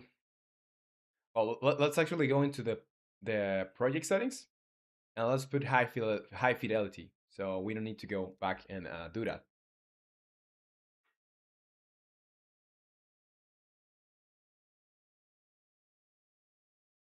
And that one guy, well, Countdown, you say, can we be friend? For dude, like, don't need to ask me. Don't need to ask me. You just join, and I'll happily have you in the community. And you say I'm 17. Well, you're welcome to join the community. And if you're interested in game dev, you'll for sure have a lot to see there because a lot of people share their games, what they're working on and stuff. You say, Nick, you don't mind this? Okay, those are not the best emojis or not the best emotes. I don't know. Oh, yeah, I regret my previous statement.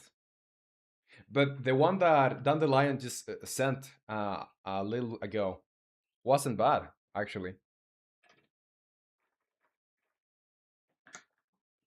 Yeah, those are not good.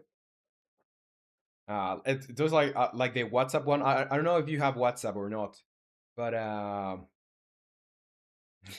Roman sip.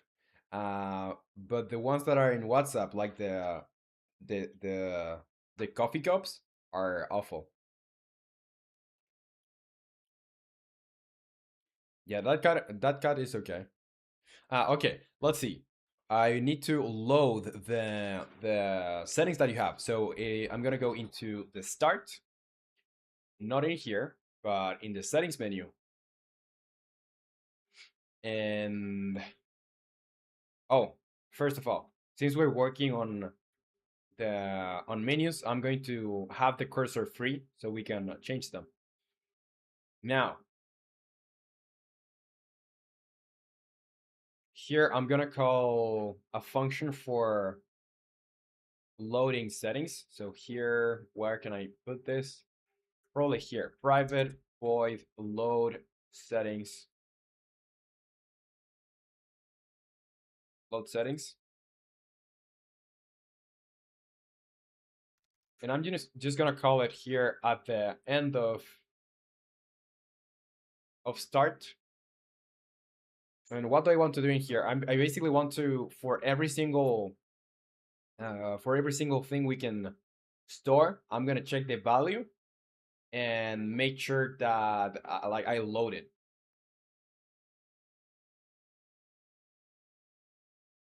Say kill listeners.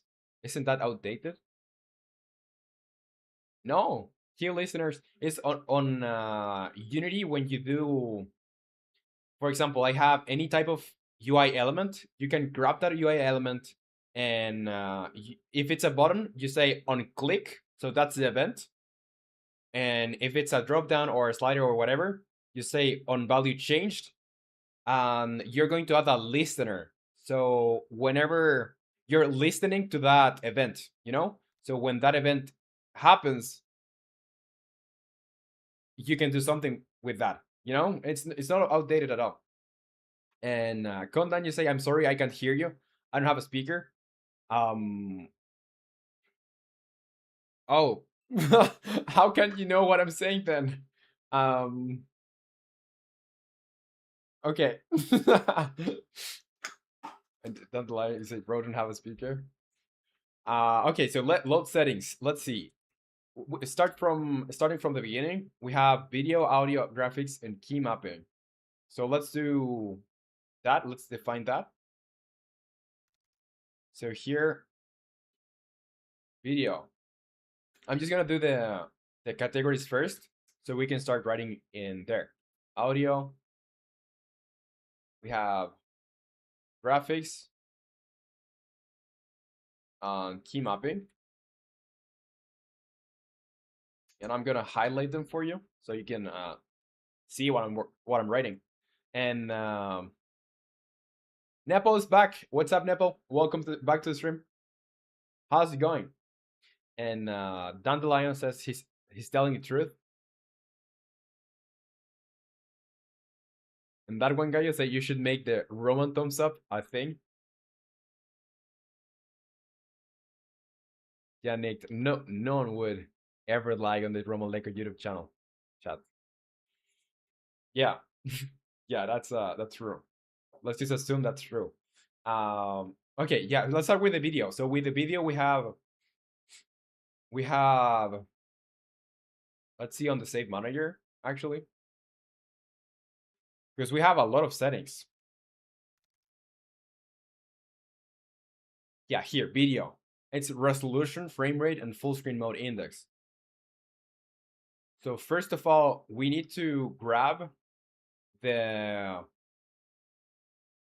the loaded the loaded setting. So it's or your settings file save your save file of settings. So let's grab that. It's gonna be save settings save um save. Mm, is this public? Because I have the feeling it's not for some odd reason. When I yeah, it should be. Should be.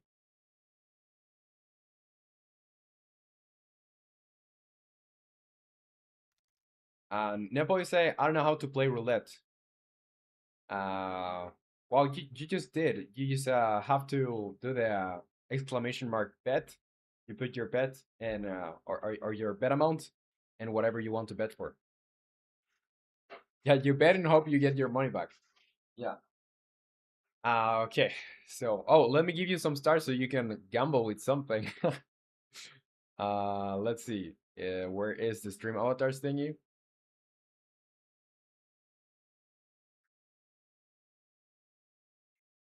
And let me put this back on here. Okay, so for oh, you can do exclamation mark jump to like make your character jump and get those stars. And those stars are going to give you currency so you can use in mini games. And Shark Baby say, "Hola, just stopping by, but I cannot hear y'all just because I'm on a bus and my headphones are dead." Well, thank you for well, you're not going to hear this. Anyway, thank you for joining and stopping by. Really appreciate it.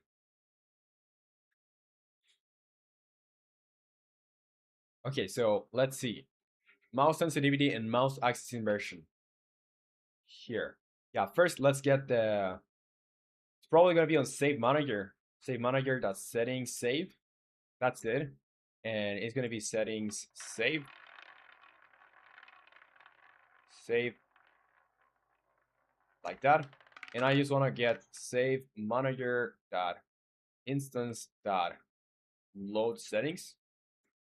And if the settings save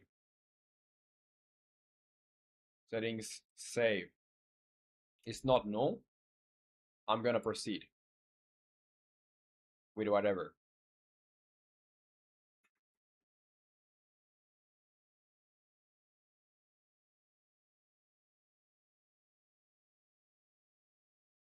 Yeah, so now we can grab this stuff. So here we need to grab, let me actually just bring everything from here, and I'm gonna make it into a comment, a huge comment here. So we can just start adding stuff.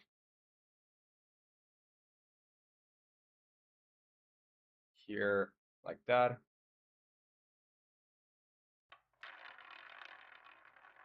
Okay, so public float mouse sensitivity. So how do we change mouse sensitivity? We go into mouse sensitivity slider. We need to take the value there, and yeah, value is gonna be the load, or I'm gonna call this loaded settings. Loaded settings. Here, loaded settings. I need to change to raise the chance for green. It's too hard. Well, isn't that the magic of the green? Like it doesn't have a high chance to appear.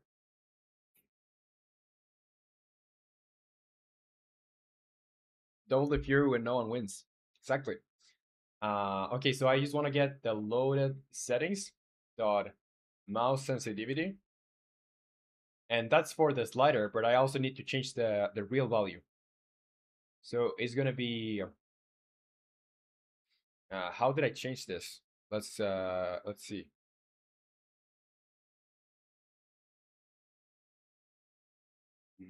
Mouse sensitivity. It's around here. Yeah, it's this set mouse. Well, I can just call set mouse sensitivity. So let's do that.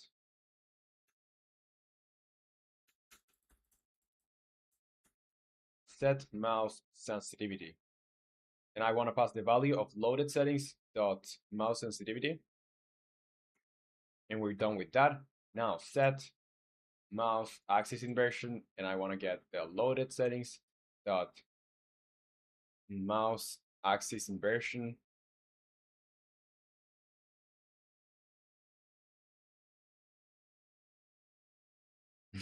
Nepo, you say, Roman will get this. I'm jumping to increase my jump skill.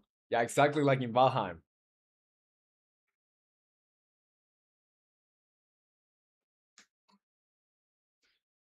Okay, so now let's just take this, set volume, set audio channel volume, and here we just need a value. So we start with loaded settings dot master volume, and we're just gonna use master volume in here. The same for, I can just copy and paste this probably. And what I want to change here is this is going to be sound effects volume. And here, sound effects volume. Then the same for this last one. This is music volume. And here, music volume. And Charker, you say gotta go. See ya. Bye bye.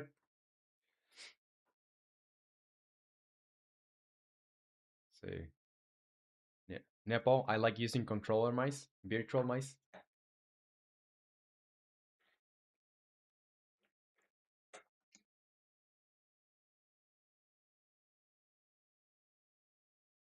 Okay, yeah, talking about like controllers and stuff. I don't know when I will add controller support, but I want to have a good game first before adding controller support. Um, and since I'm changing the way you do the directional inputs in version 0.2, probably 0.3 or 0.4 will have controller support. Roman thumbs up emote exists now. Can I see it? Did you send it somewhere in general? Oh yeah, you did. Well, can you tell that? Well, yeah, you can tell it is a thumbs up. I think I have like my eyes closed or something. Well, it doesn't matter. Here, resolution. Resolution. Resolution. And here's gonna be, well, what do I need for resolution? I need the just a resolution parameter. Okay. This is gonna be different. So here, when I do set resolution, I want to have another one, like another. Mm, yeah, because I'm getting a resolution here. Let's see how I'm calling it. Where I'm calling it in the other place that I'm calling it, because I'm calling it somewhere else. So it's gonna be screen.resolutions.index. Okay, or inside the brackets.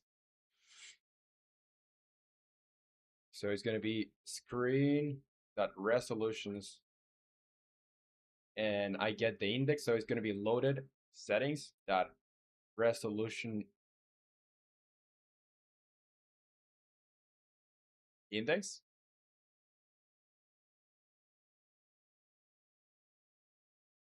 No.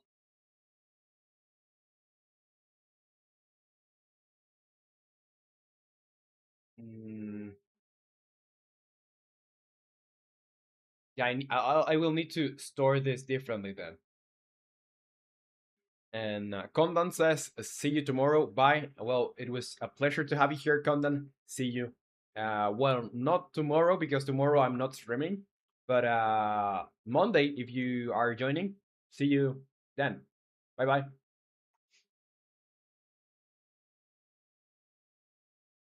Say Nepo. No, I totally get you. I personally, as you know, extremely dislike keyboard and mouse gameplay. I get it. So my go-to mode is controller support. Bye bye. Okay, here the this is not going to work for this time. So what I could do instead of saving the resolution is saving.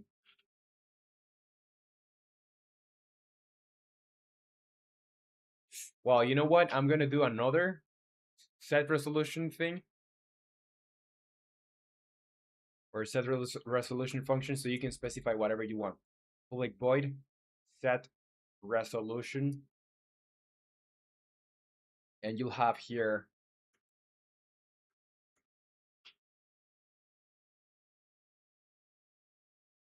mm, you will need to specify the int width, int height, int no, this is a double, I think. Double frame rate. So here is going to be screen dot set resolution, and I'll need width, height, and full screen mode. Well, full screen mode, I if I want to do this way,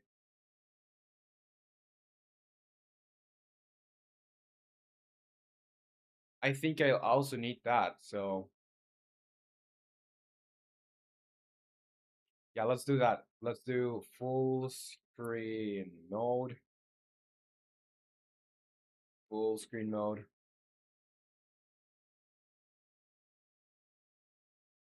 It's gonna be full screen mode. Like that. And what else? What else? Do I need to change the frame rate?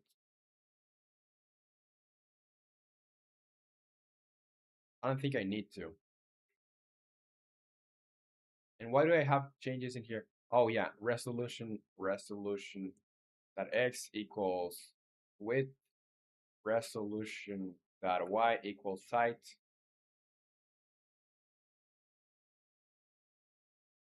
And I could just do save manager dot instance dot save resolution, and I'll do width, height, and I'll need the frame rate. That should be good. So now I can use that too. Let's go in here, set resolution, and let's see what I'll need. Just I'll need, I can use loaded settings dot height or resolution dot x, loaded settings dot resolution dot y. I will need the full screen mode, so it's going to be loaded settings dot full screen mode index, and the frame rate. So loaded settings dot frame rate, basically. What's the problem with this? Cannot go. Oh, I need to. Oh, because this is gonna be casted as frame, not frame, but full screen mode. And here, what? From float to int, cannot convert from float to int. Oh, maybe I made a mistake with the types.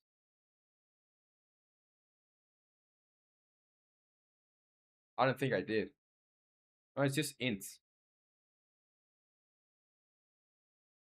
Let's see if I go to the save manager, my resolution, well, it's a vector 2. So I guess, yeah, vector 2 stores floats. I'm gonna cast this as an int. Gonna cast this one as an int too. And let me put it, I'm gonna display it differently. Like this. So we have everything on the video part. I'm just gonna put the comments around here. Now for the graphics, let's do quality preset index. So here, set quality setting is gonna be, well, quality loaded settings dot quality preset index. That should do. Set chromatic aberration. It's gonna be loaded settings dot chromatic aberration. These are very easy. Set chromatic, set motion blur, motion blur, motion blur, loaded settings dot motion blur. Here, set bloom, loaded settings dot blur, or sorry, bloom. And the last one is the vignette. So set vignette loaded settings dot.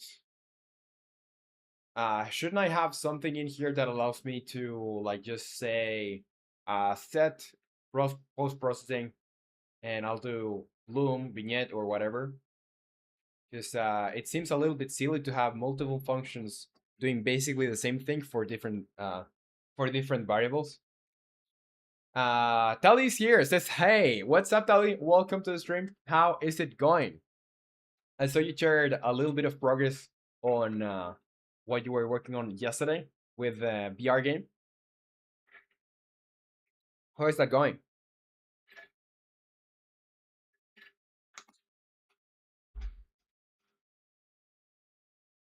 Did you say everyone hopping through the live today? Yeah. Say good. What are you working on? I'm working on settings menu. So, well, we actually had the functionality for the settings menu done yesterday, and like everything, but I just worked on saving it and loading it. So when you change something, the next time you play, it's actually going to stay. So yeah, this is what we have. This is what we have. Let's see. Let me show you.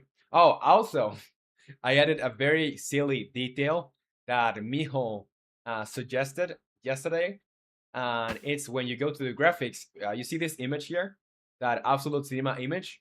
When you go for balanced graphics, for example, it gets a little bit uh, like loses resolution, and if you go for potato graphics, that image changes too. So I think that's a pretty cool detail. But yeah, and I'll say I haven't worked in the video today because of the dread of voiceovers. It's okay. Yeah, I understand. I understand. Very relatable. And but it's just an overview of my progress so far. Well, whenever you have it, I'll be thrilled to watch it. And tell you say that's a clever and funny. That's clever and funny. I love it. Yeah, it was Mijo's idea. I think it's pretty cool. So yeah, now for example, let me try if and see if this works. Let me modify. Let me modify on the key mapping. Let's say I want to have mouse axis inversion enabled.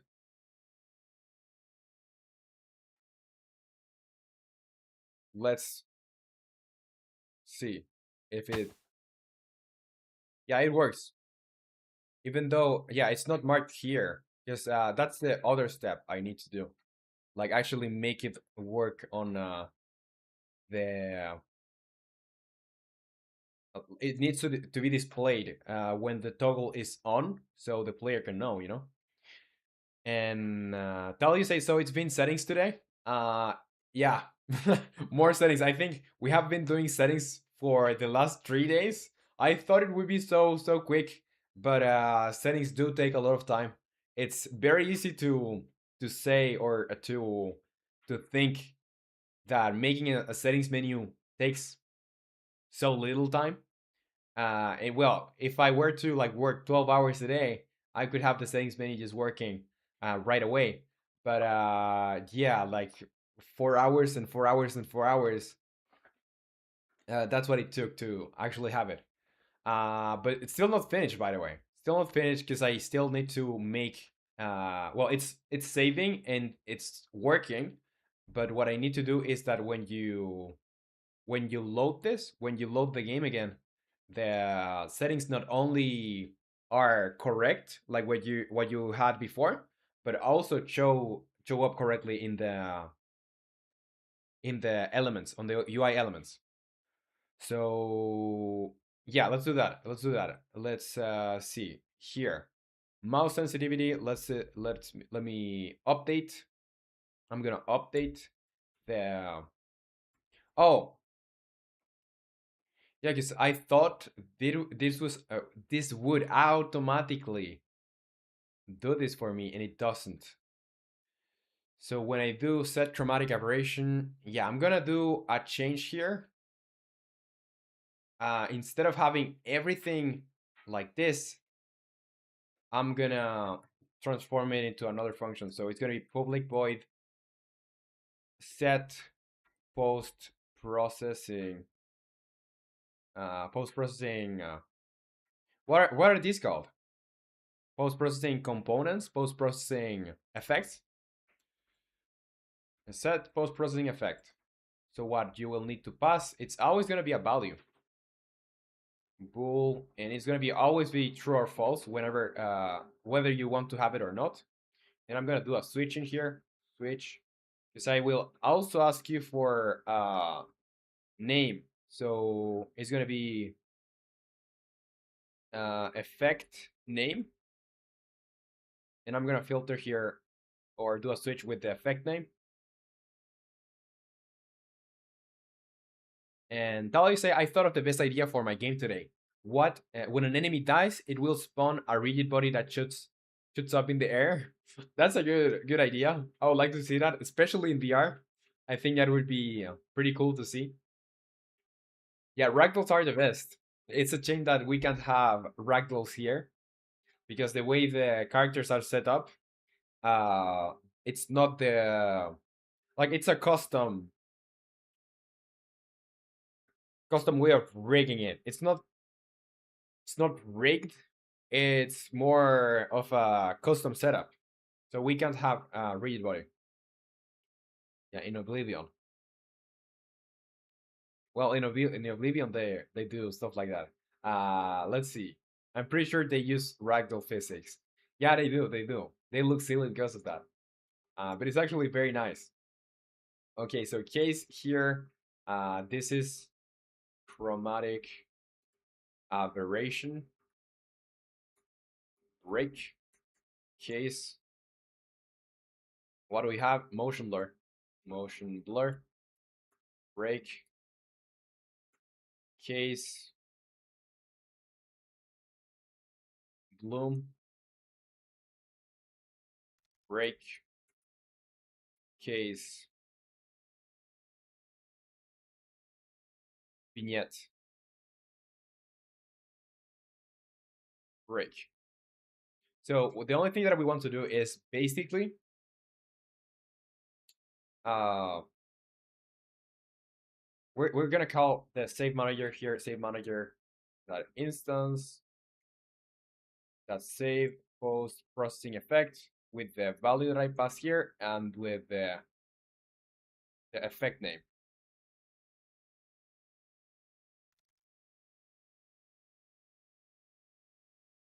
Mm, yeah, and the only thing that changes here is on the post processing manager. It's this. For example, here we want to call set chromatic aberration active. Here we want to set not chromatic aberration, but motion blur. We want to have the bloom, set bloom active, and for the last one, vignette. That's it. So this is much cleaner than having 4 functions for basically the same thing. Um, we just have to make sure these names are written correctly. On the default break. Let's do a debug that log error.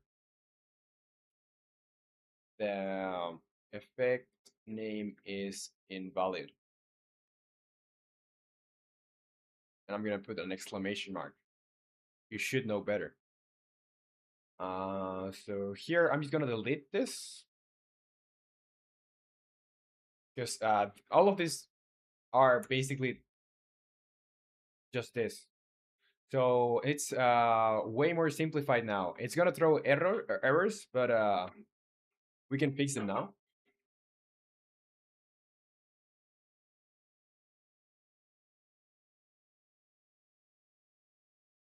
Need to say, I mean, ragdolls usually are a separate thing from living NPCs. They replace them on death.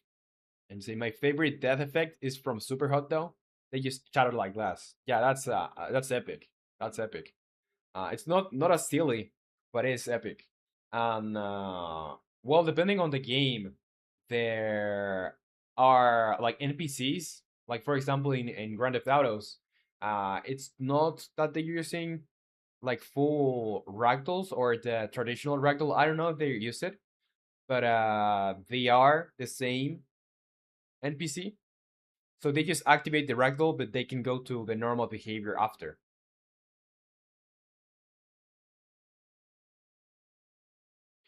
Or other games that are more like physics based activate the ragdoll after a certain threshold of I don't know movement or physics that have been applied to them. And that you say the rigid bodies because that's not only easier to do, but VR has limits with the amount it can run. Yeah, especially since I want to port to Quest, which has worse power for running games at some point. Yeah, that's true. That's true. It's like building games for mobile. You have to be very careful with what you're putting in the game or the way that you handle it because it's not as powerful, not as powerful as a PC. Okay, so now that we have this, I just want to set, well, that's quality settings. Yeah, everything here, we just want to basically replace it. So here, set post-processing effect, and we're gonna call, what is it asking? It's asking for loaded settings that chromatic aberration. It's just a true or false value. And I want to affect chromatic aberration on here. Let me get rid of this. Let me just get rid of this.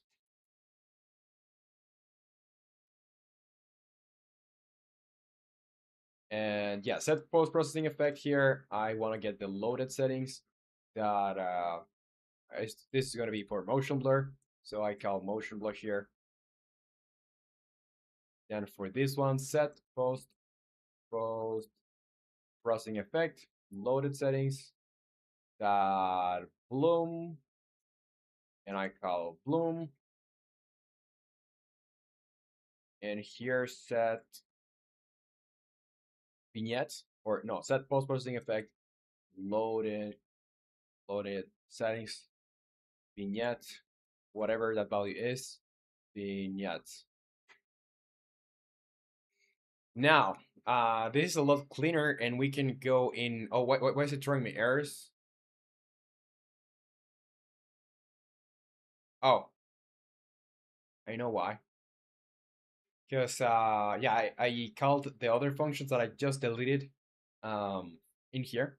So let's just do set post processing effect, and this one is for chromatic aberration.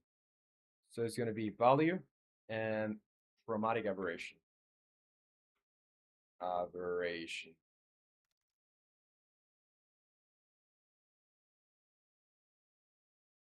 Natalia, you say, love the fact I'm making this when the player can't even die yet. Priorities. Priorities. You have to have your priorities, even though sometimes it doesn't make sense for the game. There are just things that you really want to implement. So I get it. It's better to do it now that you really want to do it than doing it later when maybe the motivation is not as high. Okay, set post processing effect. This one is for motion blur. Motion blur. Set post processing effect. And here is bloom. Yeah, bloom like this. And the last one, set post processing effect. The value, and this is for vignettes. Okay, we're done with this. Now, I need to go there in that function and change some stuff because yeah, for example, here I need to, no, not here. It's here. I need to go into the this thing and say, well, grab the toggle. So it's gonna be chromatic aberration toggle, and I have to. There should be something like a value or enabled or, well, it's not enabled because I think, yeah, that's where enabling and disabling like the game object itself is active, is on. I think that's it's on, and it's gonna be equal to the value. Um, yeah, it's the same for everyone or for every single one of them. Just motion blur toggle is on equal value here. bloom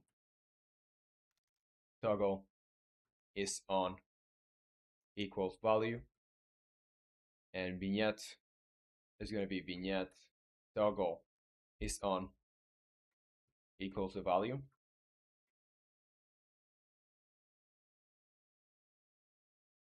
And tally say how what was that a new function I saw in Godot 4.5? Why would I need to check if my object can instantiate? Uh a new way to null check first? I don't know. Any game object can instantiate, I think, right? Because you can even like make your own in code and then instantiate it. I don't know. You would have to check the documentation. Okay, now that is done, I have to go through every single thing here,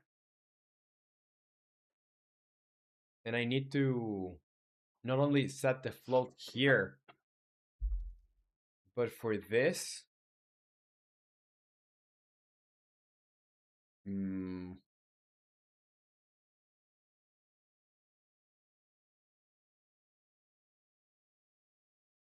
well,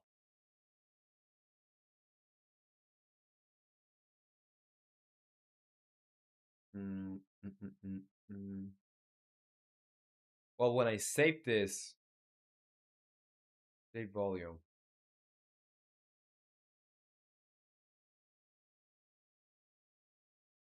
I need to get the value from 0 to 1, or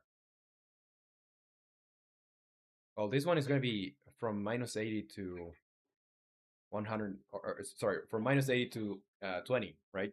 So I need to get whatever the value is, and here master volume slider that value equals value, and that's just for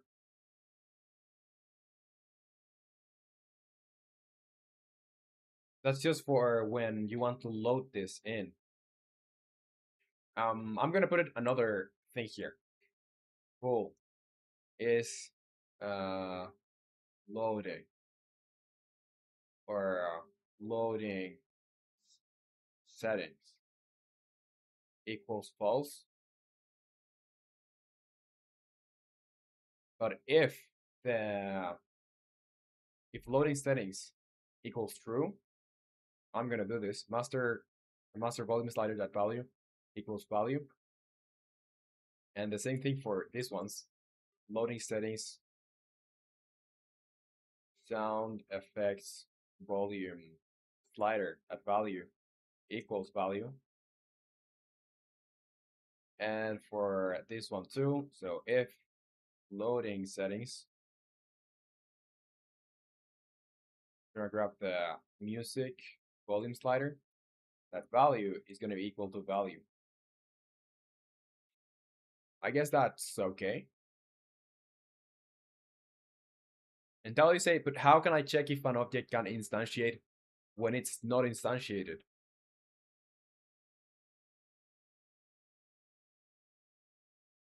If it's not instantiated, well, I guess that's gonna return false. I don't know.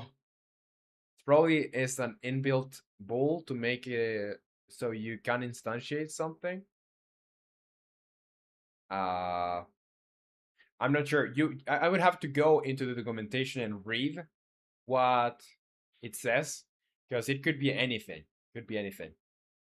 Dude, I'm almost 3 hours in. Yeah, I'm 3 hours in, past 3 hours, 3 hours and a quarter almost.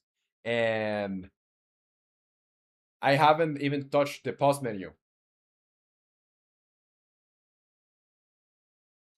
I haven't even touched the pause menu. Um well, if we don't end up finishing it, I'm whatever. I'm just gonna continue working, but after a quick bathroom break, I'm gonna be right back. And yeah, whatever. We'll just continue uh, next stream. Not on this. I don't want you guys to have to see more UI. I think we have seen plenty, so probably gonna do it during the weekend, the rest of the UI. But I think we can do a little bit more before I go. Um, but yeah, I'm gonna take a bathroom break. Give me a second.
I'm here, back. Condan, you say, brother, I'm unable to sleep. It is 2:45 in the night in India. Um, was I would say like the common advice is like leaving the devices off and trying to, I don't know, do something that is less engaging, like I don't know, reading a book, uh, walking a little bit. But to be honest, those doesn't work for me either. So I guess, well, you know what works for me?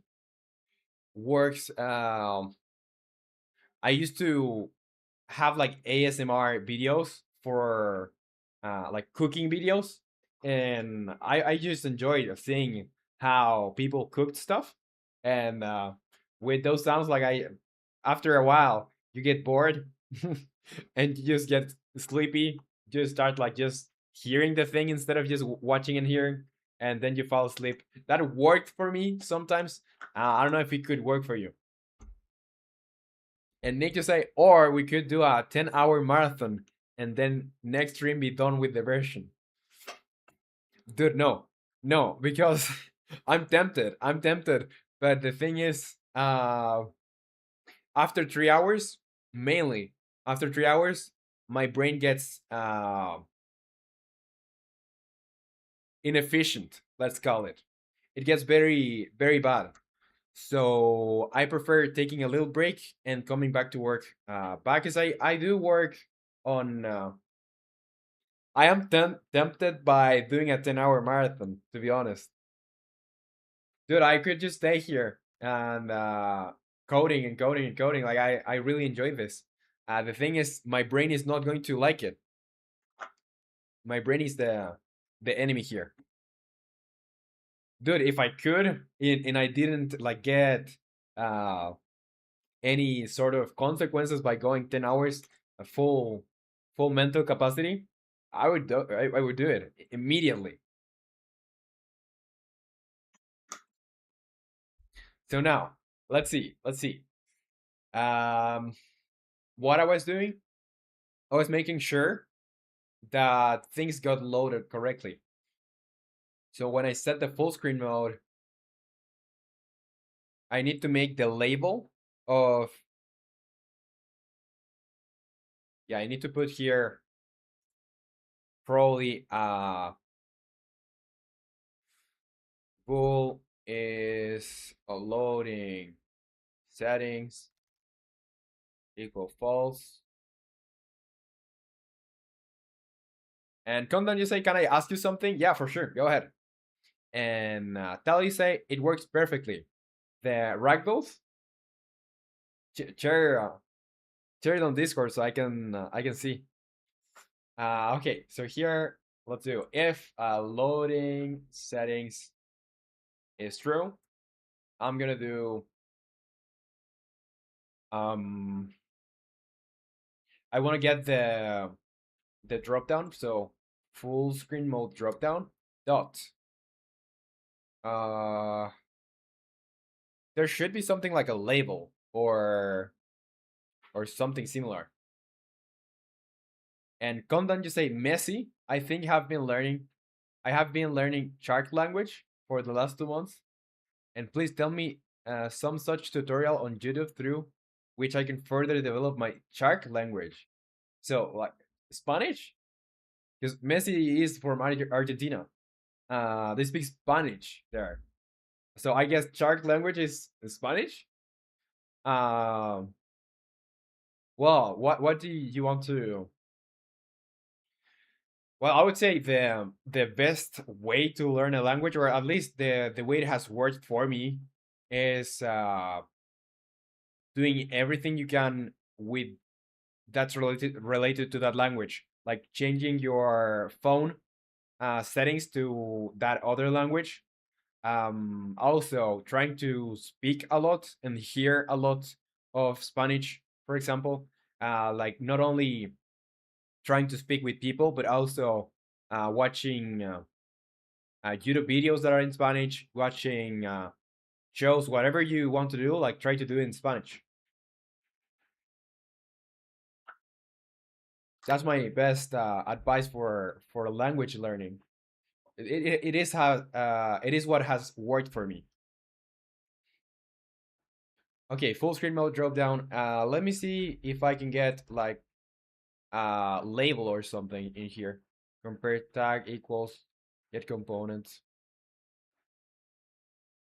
is active and enabled. Is expanded. Is interactable. Name. And Miho is saying I'm back. Finally done with the stuff I had to do. Stream full focus time. So nice, nice. What were you doing, Miho?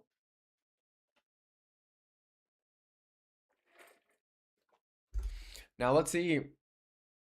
Full screen mode drop down. Let's see if I'm gonna go into the documentation of drop down.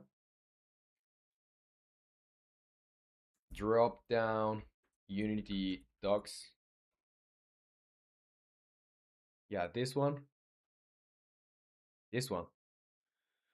The version of Unity is unsupported. Yeah, whatever. I just want to see what can I do with this. Add options, clear options, hide, on cancel, on pointer click, on submit, show, create blocker, create item, destroy blocker. Is active and enabled, game object. Well, those are like properties that are for other stuff too. So not really uh individually, like just for the dropdown.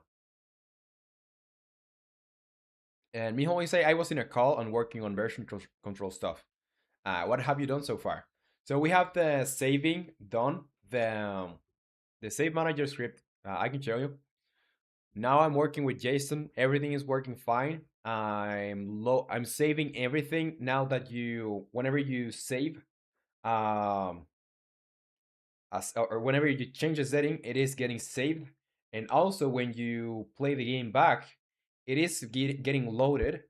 What I'm trying to do now is that I think I threw a missile of saliva, but well, whatever. Uh, when yeah, it is getting loaded. The problem is that I'm not updating the UI elements to show the value I loaded.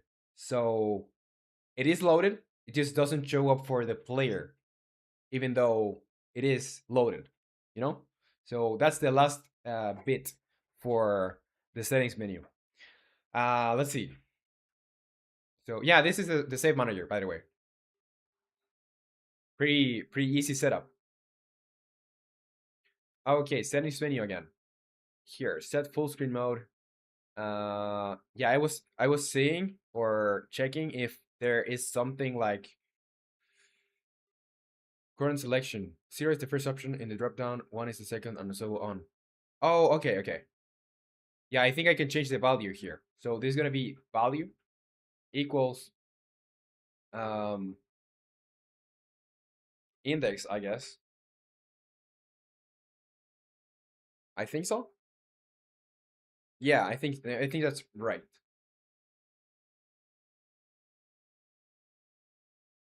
And Mijo, you say, oh yeah, do you know a way to perfectly save load game state?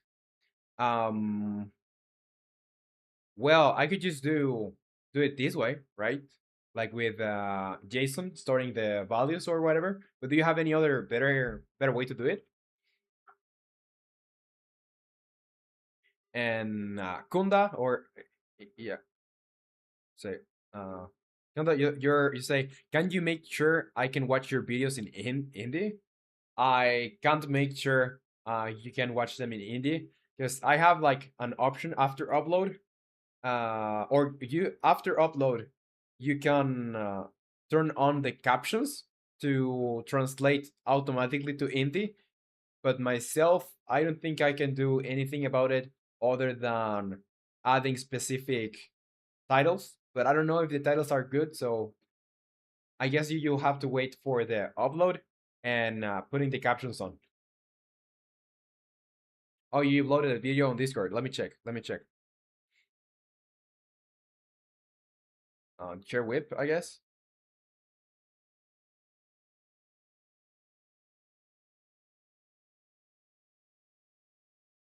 Here. They go flying. That's nice. That's pretty cool. It's exaggerated, but I like it. I like it, and I like how even though like it jumps like that, it stays like rigid. Very nice. Okay, let's bring that back here, and yeah, full screen mode. I think that's good. Now for the other one, setting the resolution. Well, since I set the resolution this way here, mm, well, you know what? You know what? I think I will need to change this. This is not gonna cut it.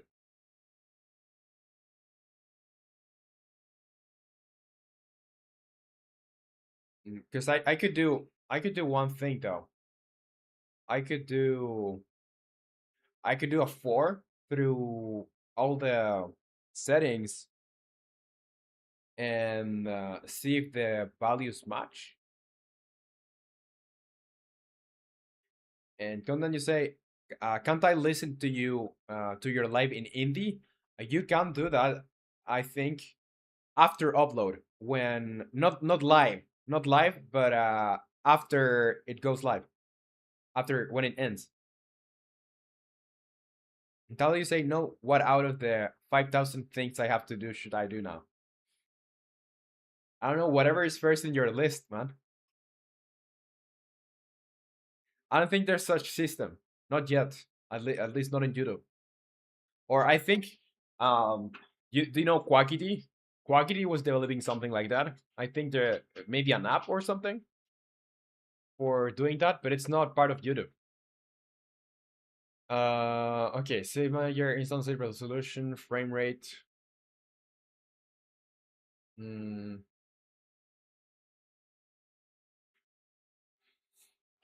yeah, you know what? I'm gonna simplify this a lot more, and I'm gonna do here. Just go to the save manager, and I'm going to, instead of saving the resolution like this, I'm gonna save it like an int. It's gonna be resolution index, and this is gonna break a couple of things. So here, when I save the resolution, is gonna be not this. It's gonna be just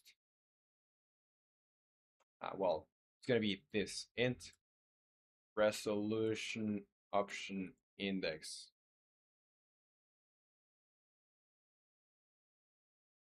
Index like that. So it's gonna be loaded settings resolution index equals resolution index.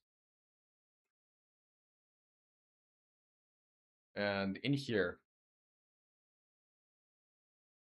the regular resolution index is what could it be? I guess. Well, that's the problem. That's the problem because if you don't have a default in here, if you don't have a default, the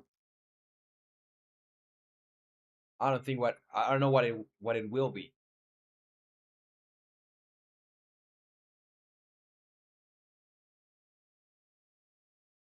Say IK, I now have increased the launch force from 10 to 100. Miho, you say you have to do all 5,000 things right now at the same time. And Kyonda, you say, do you make your game alone or do you have a team? I make it alone. I'm making it alone. Okay, yeah, I'm gonna bring this back to what it was. Like that.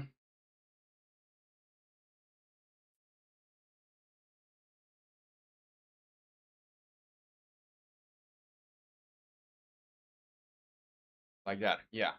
So now in here, when I do this, I'm gonna do a for, and only if, well, frame rate, only if full loading settings is, well, this is false, but if it were to be true, loading settings,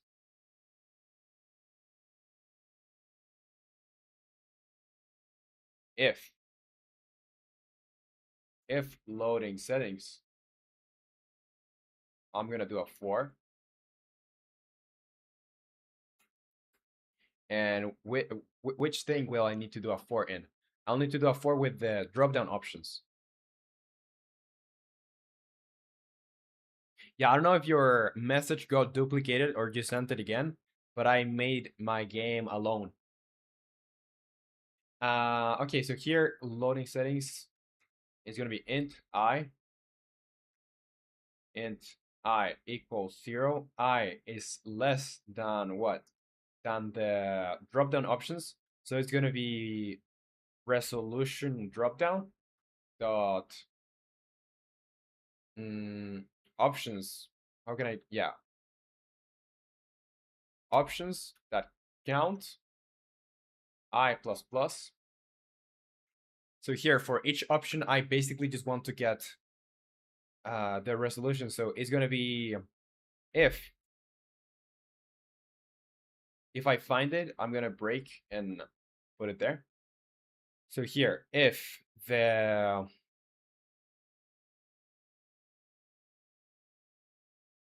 if whatever blah blah blah, I'm gonna make it resolution drop down value equals I. But I have to find it. So how do I find it? It's gonna be if resolution drop down that options I that width. I can't get the width of this.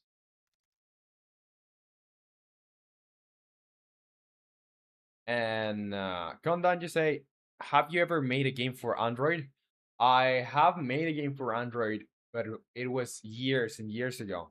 I have made an app for Android too. So yeah, I have some experience with making mobile builds of stuff, but I much prefer doing stuff for PC.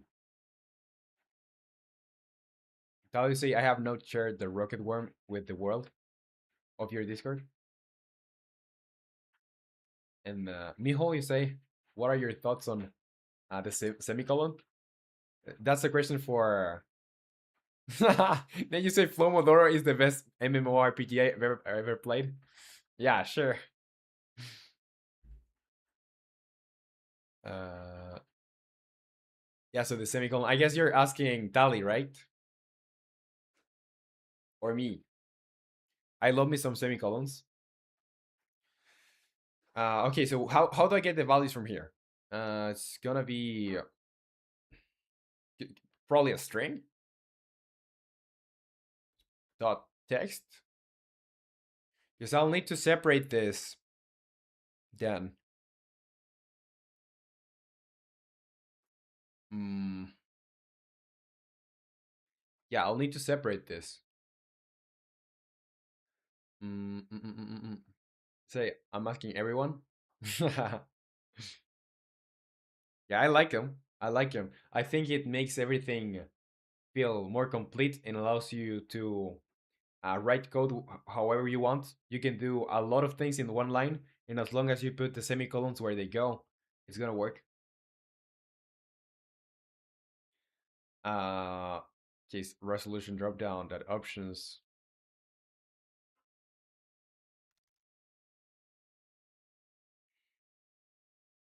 Yeah, so the thing is, I need to get the text, and I need to split it. So it's gonna be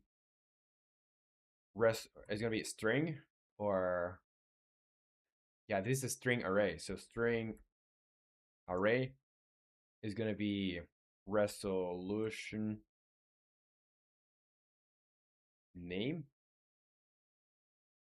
It's gonna be equal to resolution dropdown that options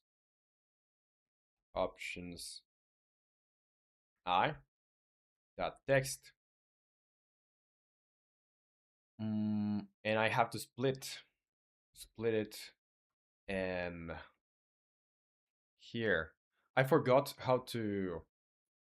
how this thing worked. Let me bring. Where does this come from? A string that split. Let me look into the documentation. String dot split C sharp.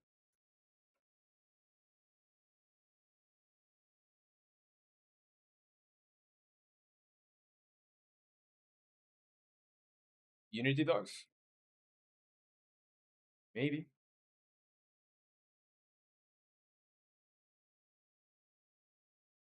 I want to split it. It's just that I think, yeah, I'll need to read other documentation. So for it's part of C sharp, not Unity. String split method systems split the string by another string in C sharp. I think I can just I remember I just do this. So whenever it finds a space, it's gonna split it.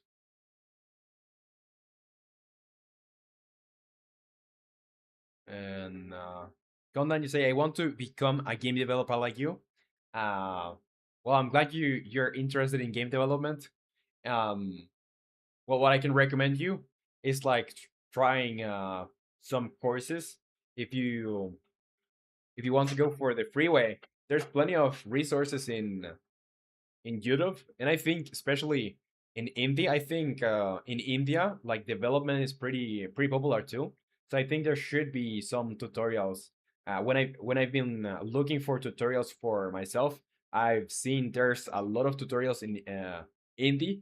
So I think you'll have a good amount of resources to learn from in YouTube.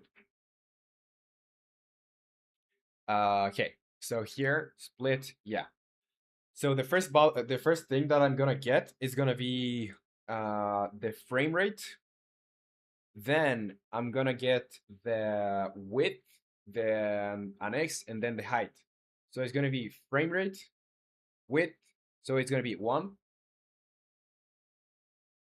If resolution drop down value, let's see, resolution name is 1.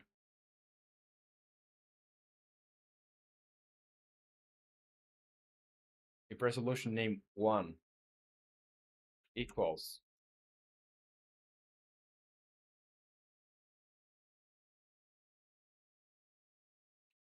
um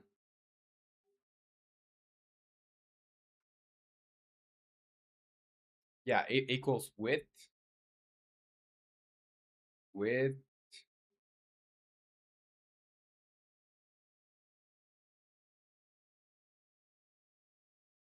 yeah, this thing here.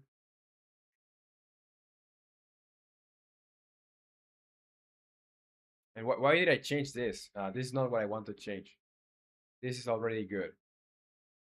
What I want to change is this: if resolution name 1 equals that one guy is back. What's up? Well, that one guy, welcome back to the stream. And you say you come with coffee too, so you're very well prepared for the next. I don't know how long will I be. Probably like an hour more.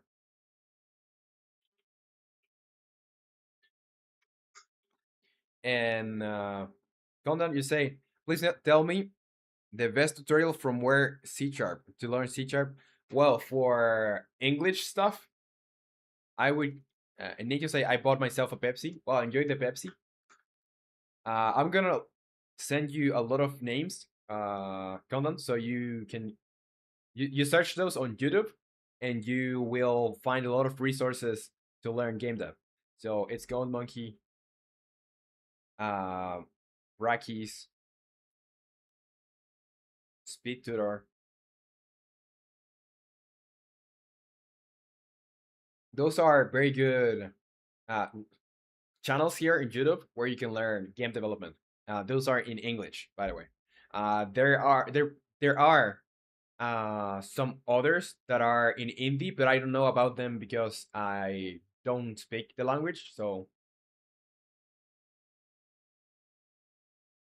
okay, resolution name here is gonna be yeah. If that matches with the width,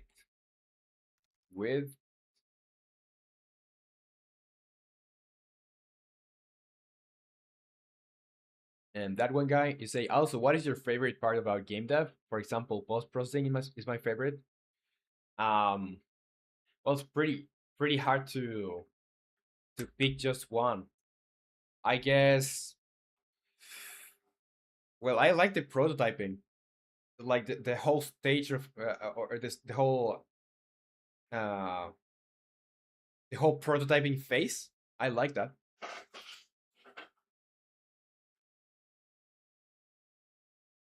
Unique. My favorite person personally is game design. Yeah, you're way better at game design than me. You catch all my mistakes. Well, my mistakes are pretty blatant uh and evident sometimes, but yeah.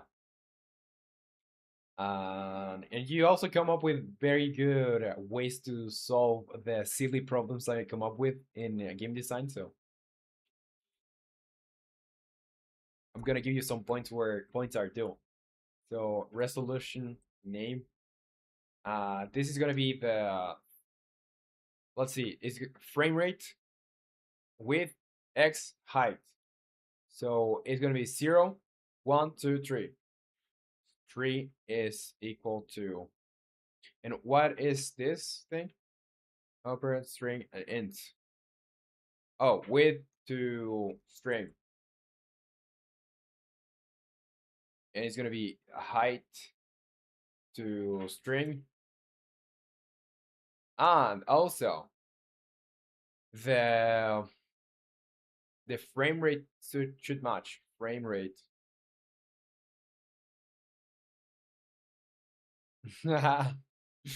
I got a compliment from a YouTuber. Yeah, like if I was like a big YouTuber or something.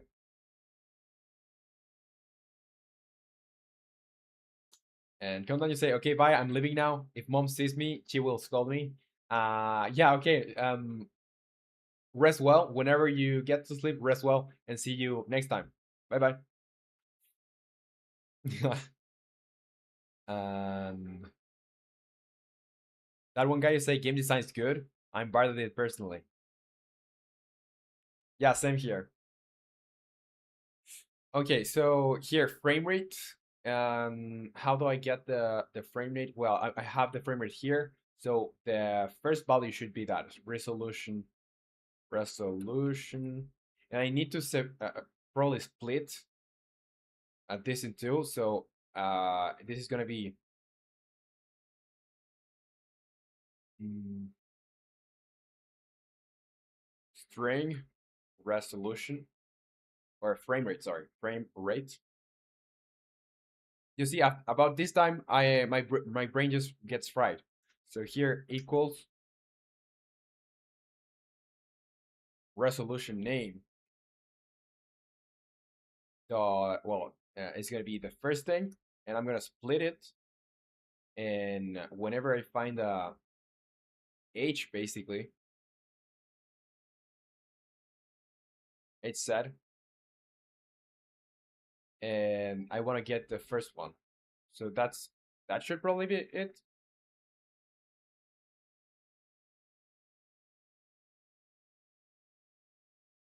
So here, frame rate equals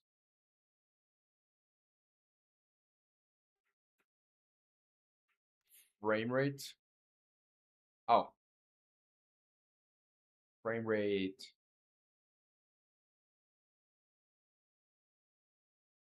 text. Frame rate text equals frame rate to text to string. And Tali say, all right, got stuff to do. Bye.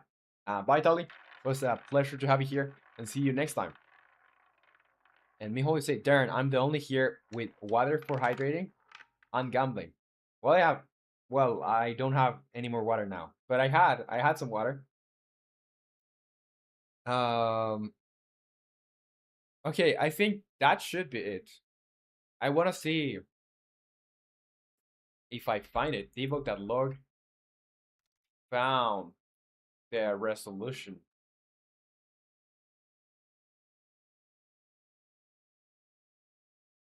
Okay. I just want to check for this one now because it should get updated. Well, it's actually gonna be hard to test if we are not on a build. I could make a build, but do I want to do that? Well, yeah, let's do a build. Let's do a build. Problems with the build. What happened? Okay, settings management. I don't know why, but my IDE always tries to add whatever namespace to my scripts, and that's the only reason I always have some compiling errors when I try to do builds, because for whatever reasons it adds inexistent, like non-existent namespaces. I don't know what's the problem with it.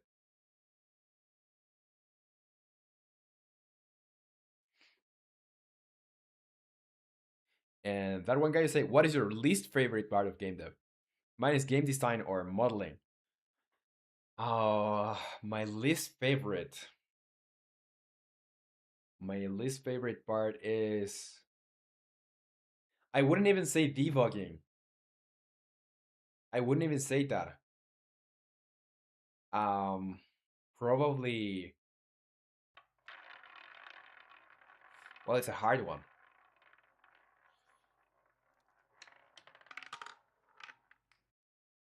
I'm just gonna say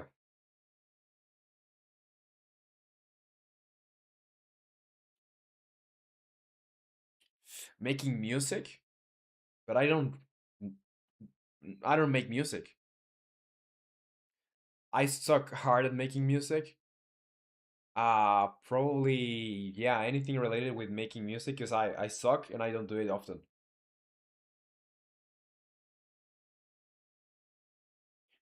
And Nick say hard to tell. I literally don't even try actually working with models or sound design, but it probably would be 3D models too. Roman remembers. Yeah, I remember what happened with the Freddy model. And Art is here, says, okay, you don't recommend me vertical again. Yeah, very weird. It just happens. I don't know why. And here we are. What's up, Art? How is it going? Yeah, circles. The circles are the worst part of game dev. Let's see if this gets saved now. Uh, yeah, there. I should probably approximate this, to be honest, or at least on display. I need to do that, approximate it. So let's make this thing just windowed, and let's put it to 720 by 4080. Yeah, let's see if now it remembers that.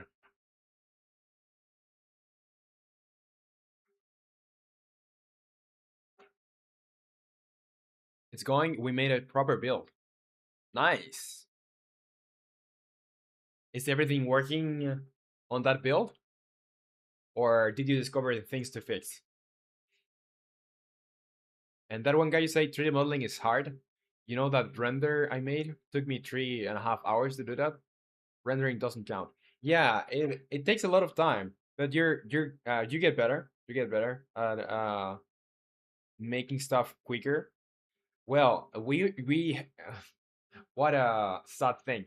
But we used to have a member here called Mr. V that sadly is not able to join because he's Australian, so the times don't really match for him to be able to join. But he's like a if Art is a wizard in code, that guy, Mr. V, is a wizard in the Blender, and not only Blender but like in 3D.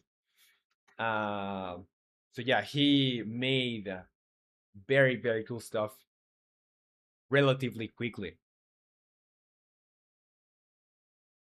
Yeah, map design is also one thing. And Art, you say, yep, works. Remove anything that wasn't ready. Nice. So what's the well? You have a deadline. 17 is your deadline, right?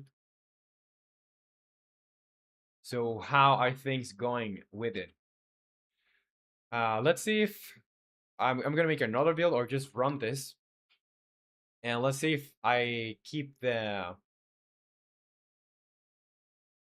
resolution. Well, no.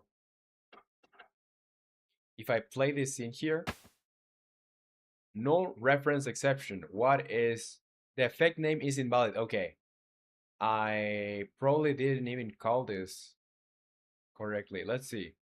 When I set the post processing effect, bloom vignette, chromatic aberration. I don't see the problem.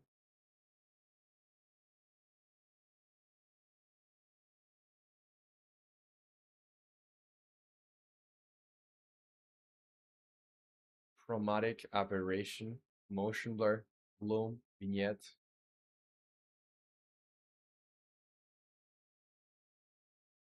Uh, I don't know.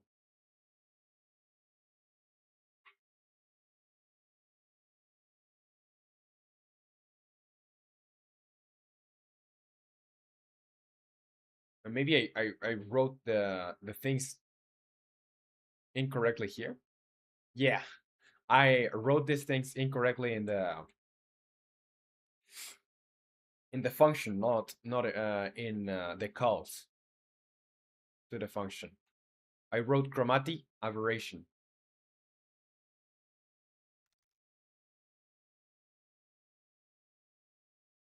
And RGSI core game appears to work. Netcode is wonky in a certain situation, so when elegance fails, we use a hammer. Hammer is working.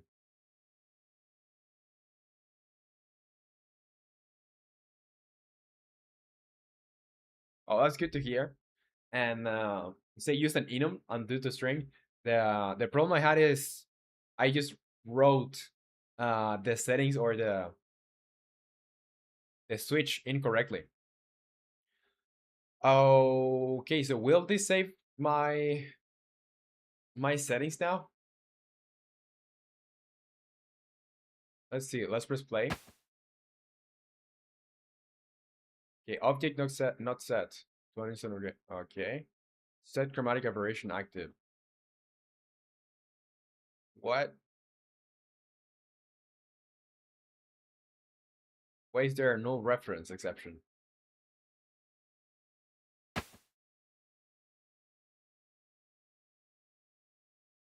Yeah, this is always throwing me errors. I'm just tired of that throwing errors for no reason. And I just say, oh, Relly may play tomorrow Valheim. To be honest, I'm dead. To be honest, I'm dead. Tomorrow, I don't know what time because I'm gonna play. Do you know Dofus? Dofus, the it's a game like an RPG or something. My brother recently started playing Dofus, and we used to play it when we were younger. So that's what I'm gonna be doing Saturday and Sunday. Probably I'll be out, but if in the middle of that I find time, then for sure, for sure. Yeah, the MMORPG. Okay, let's press play again. No reference exception. So it's in this line. It seems chromatic aberration toggle. Maybe well, it's in line 273, but I don't think maybe it's the toggle. I don't know. I don't know. Yes, it calls it from settings menu, line 73. Yeah, on load settings. On load settings. Then it goes to this line here. Yeah, this line is the one throwing the error, really. But just because it goes towards here. And I just say, oh yeah, I loved it. Reminded me of uh what's it, I know that's the game from League of Legends, right? The I don't know, blah blah blah tactics. I don't know. And I just say, if you guys are playing that, I can certainly join. Certainly, Final Fantasy Tactics. Yeah, I'm just starting tomorrow. I'm just starting tomorrow. So if you like that, yeah, I know. We're gonna be like on Zoom probably. I don't know. I'll have to chat with my brother and tell him, but for sure. Say, is it? Yeah, like on Zoom. Because my brother don't usually like. Well, he plays video games sometimes, but he like doesn't use Discord or whatever. Uh, he's like completely separate from the gaming world, so he just uses Zoom. We just use Zoom here and say whatever, and it's in Spanish. So yeah. Otherwise, I would have invited you in the first place. So it's like a chill session. But yeah, like if you wanna, I'm gonna start tomorrow. Why Zoom? It's the thing that he uses. He doesn't like to use Discord. Yeah, yeah, yeah, I know, I know. Okay, so why am I getting a problem with this? Let's see exactly which line it is. It's 274. It's this one. And I'm getting a weird error. I would expect any other error here, but a null reference exception. Something is not set, but I have the post processing manager exists. So why? Why is it that is this is throwing me errors? And why does this have UI elements experimental? Mm, Set chromatic aberration active.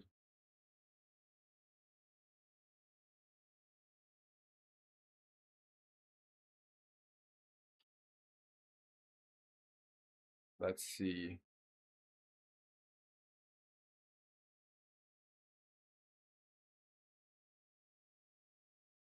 And art, you say that's the random sentence. I need a moment to parse. I expect from Nick or something.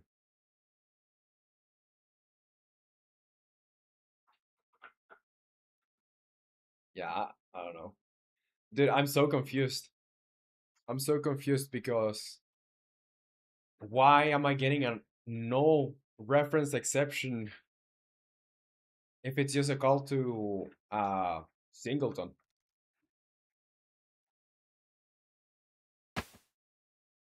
Did I forget to assign that on the post processing manager? Maybe it's on here. Dramatic aberration that active equal value. Because this was working before.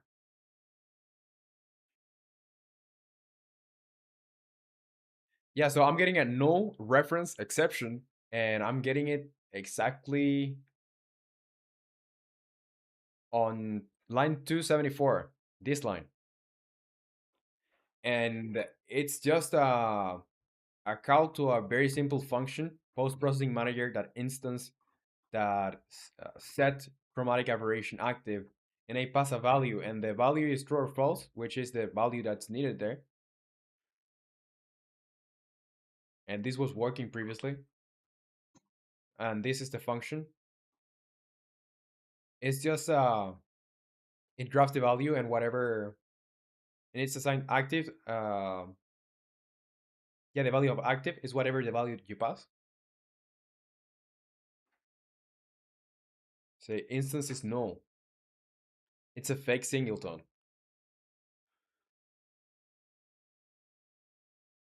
Well, the singleton is like it's here. It's if you go in here, you'll see that's where I have my script. So there is an instance of the manager or the post processing manager. Okay, I'm gonna here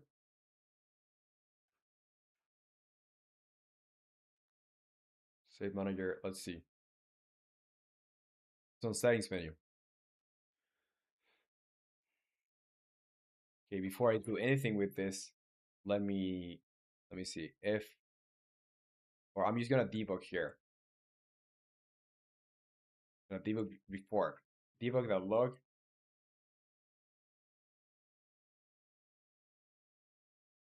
the post processing manager that instance equal no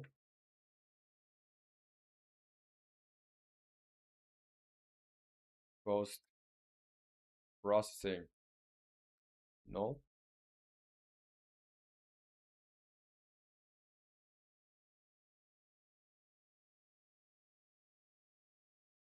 I put it here in some curly brackets. Let's see.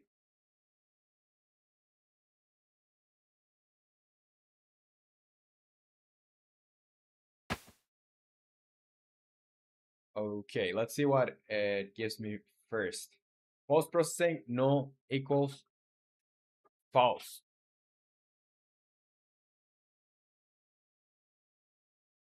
Well, so that is not null then.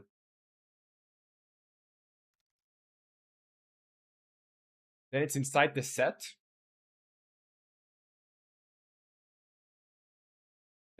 function, right? Yeah, but there's nothing there. Like there's nothing too complicated there. Let me just comment this and let's see if it goes away.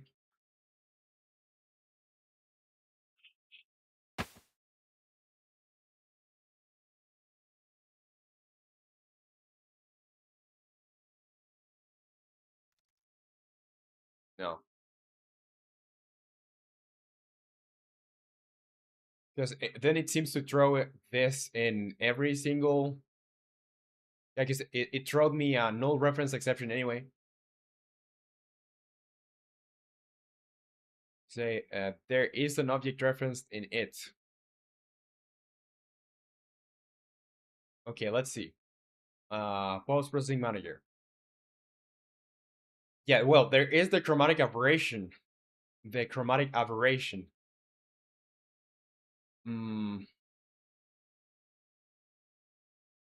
maybe I did something on awake, and I'm calling it on awake. And just this gets initialized on start.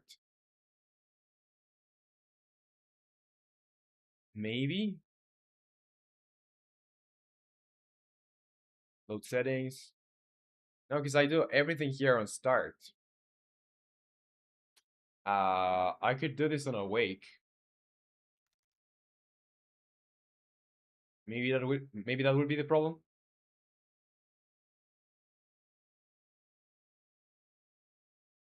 Yeah, I think that could be that. That could be the problem. Let me pull everything here on. Well, since this is a mono singleton, I can just do an init. And what's the problem with this? Did I have an init? It's gonna be protected override.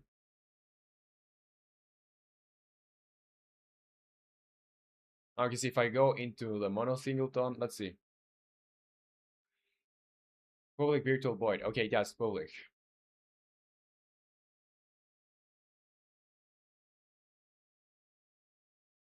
Maybe that should fix it. And that one guy say, Roman, do you see Banana Man? Of course, always. Uh, so, hopping over on the white hot sun. Hopping over on the white hot sun. Happened earlier in the hierarchy. Override. Is my internet dying or is the stream? Did the stream drop frames? Is it buffering? Okay, let's see the console now. Yeah, it was that. It was that. So I just had to call it before. Like it didn't get the chance to get initialized. That value initialized. So yeah, it was a racing issue. Okay, now that we have that, let's. Well, I thought maybe since we have everything written the same, why would I like to have set vignette active, set bloom active, set chromatic? I could just do one function for everything as I did for mainly all the other things.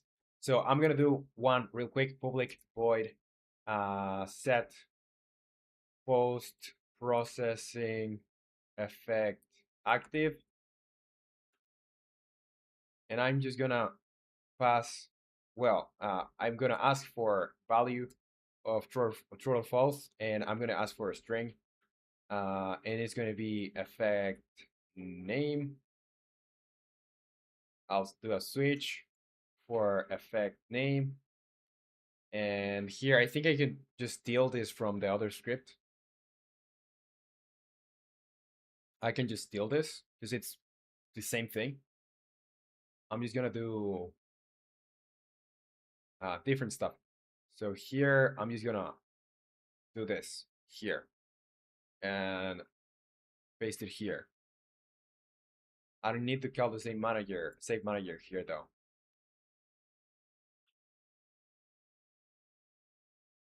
Mm,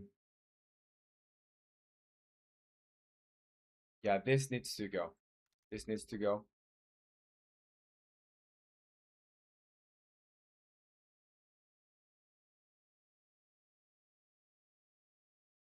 So in here, I'm gonna call chromatic aberration active equals value.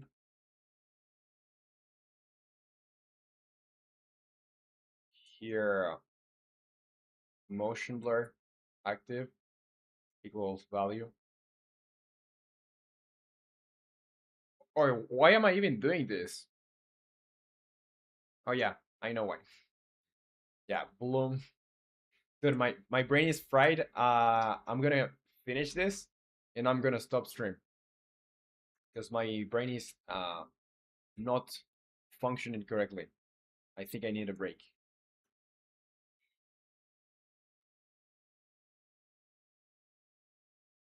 Need you say, are they getting a personal stream then? Nice. So, do you see Banana Man? No, do you see drop frames? Do you see drop frames, or are you getting buffering? The fake name is invalid. Okay, I think we're good with that. We just need to get rid of this. Get rid of this. So now on call, it's gonna be different now. Oh, also, gonna delete the other stuff, the other way to call this, like this. And I'm gonna get some errors here. So it's gonna be just post-processing instance set post-processing effect active, and I wanna pass the value, and I wanna pass the effect name. So instead of having this whole thing here, I can just do this on top because it's gonna the names match. So I don't really need to do anything else. I'm gonna delete this. The only thing that I need to tweak is the toggle, setting it on or off, or enable or disable. And that would be it.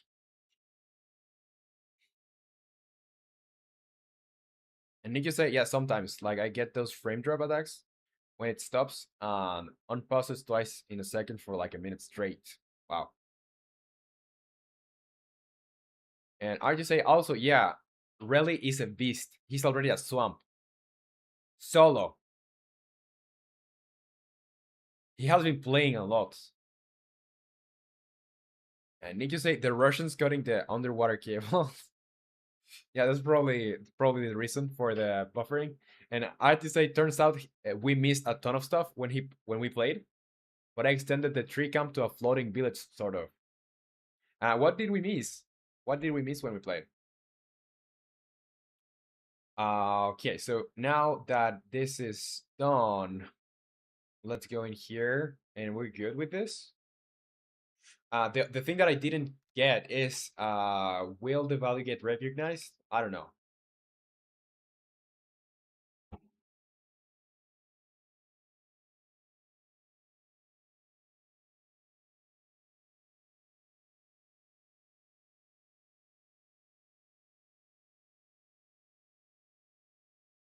The art fine wood on the copper axe. Oh,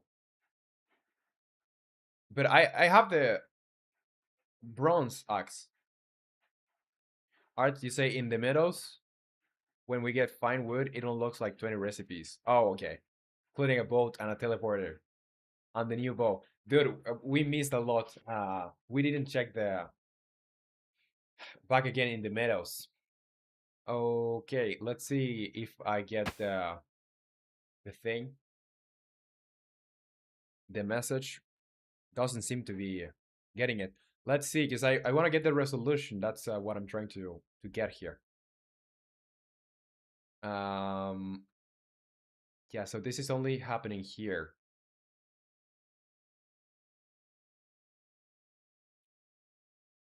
Where am I calling this? It's here. Setting the resolution, it's X and Y.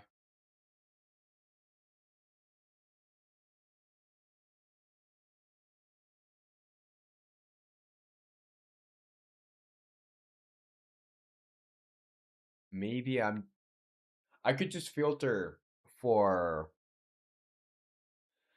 I could just filter for width and height, but we have different, like in the drop down we have different resolutions with different frame rates. So it's not just about getting that option.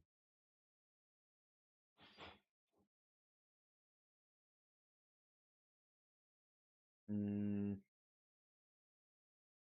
you know what? We could also store the index of the resolution setting and load it that way. Maybe, because otherwise, what was the problem with that?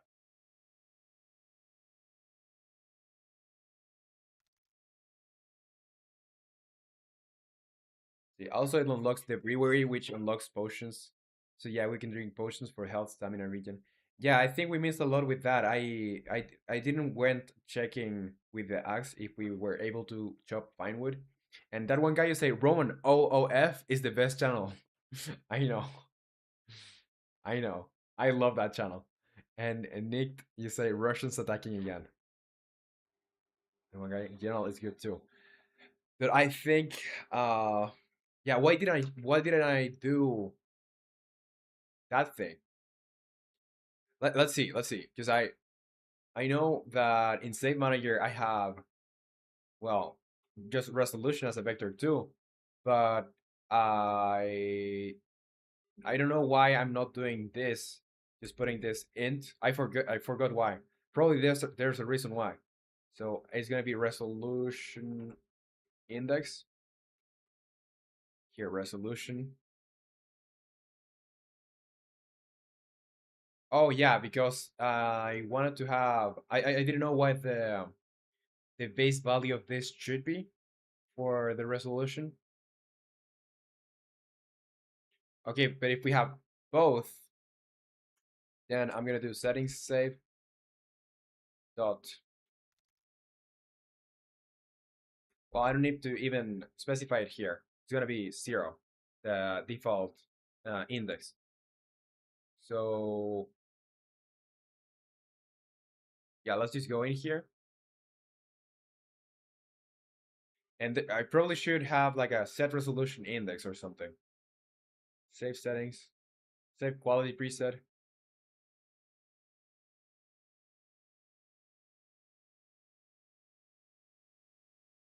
And I could turn this into a switch, I think, but I'm not going to turn anything more into a switch now. Just want to have it work, and then I'm gonna refactor it probably.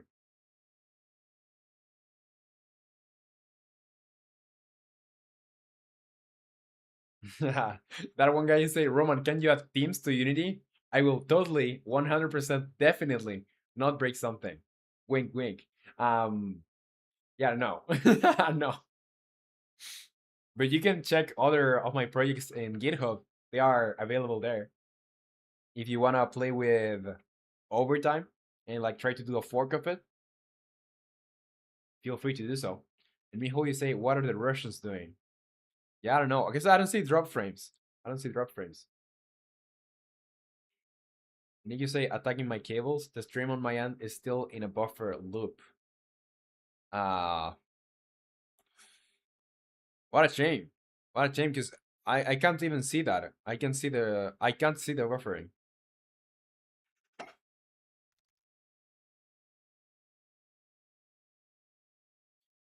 Okay, so yeah, this thing. A function, so I can save the public void, save resolution. Probably should be on the save resolution thingy. So here, when I save the resolution, I only, well, I need width, height, and it's gonna be int resolution index. let's go in there and here. Save resolution. Um, here.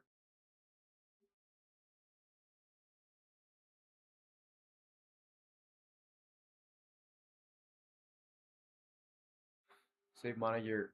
Okay. Int resolution index. Resolution index here.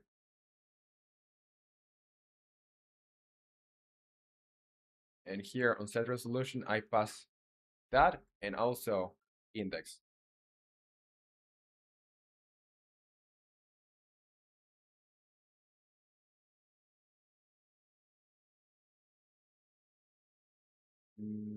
Okay.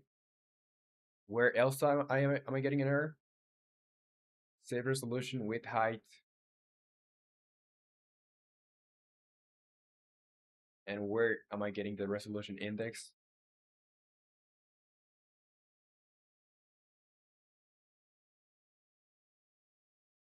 This is asking for a lot of variables.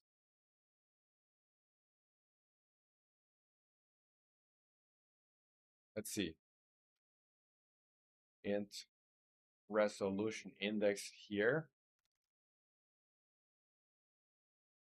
with height resolution index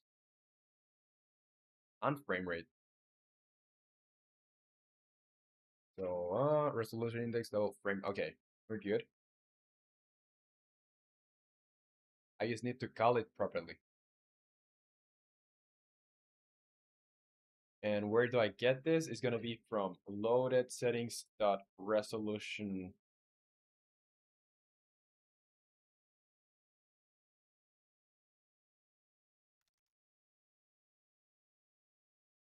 resolution index.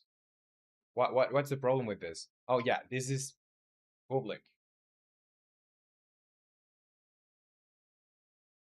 Resolution index.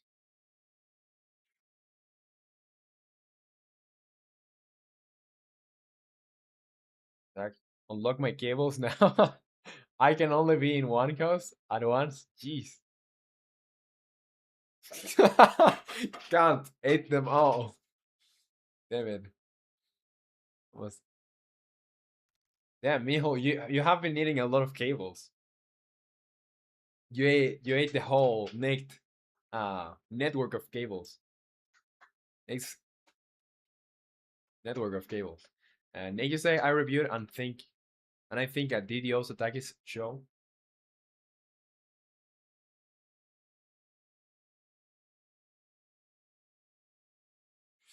Okay, let's see, let's see. Will this save my option here? And this only should this should only be called when the resolution is lower than 0, so it hasn't been assigned. So here, when I set the resolution,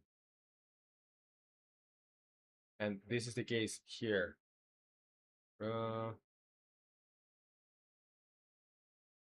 here really. Yeah, instead of doing all of this, I just want to get resolution dropdown that value equals resolution index. And yeah, in here, I want to just check first.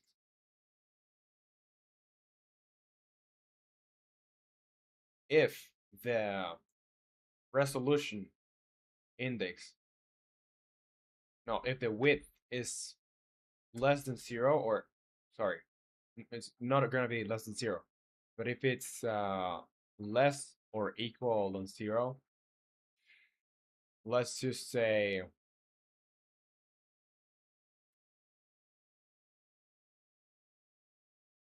well, this is gonna happen if width is more than 0 because it has been assigned here. Otherwise, what will happen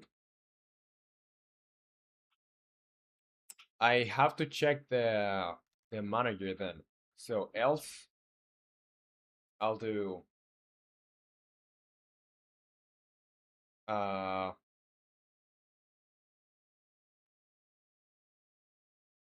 save manager, or it's gonna be save, yeah, save manager dot settings save, and I need to get like the data here.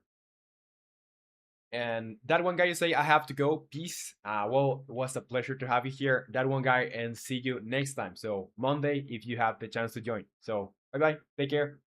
Enjoy the weekend.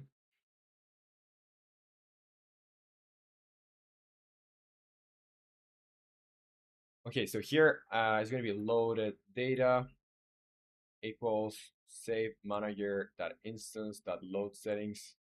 If the loaded data is not null, then I'm gonna say resolution dot x equals loaded data dot resolution dot x, and here resolution dot y equals loaded data dot resolution dot y. And I'm gonna set the,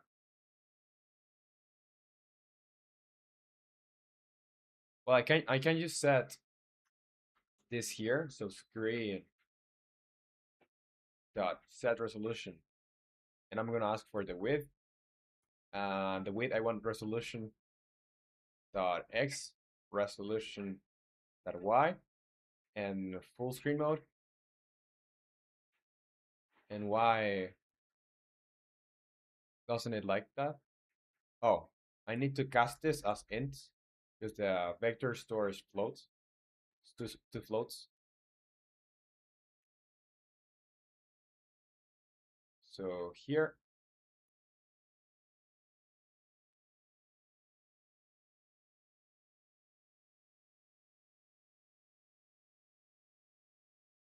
well, I need to check.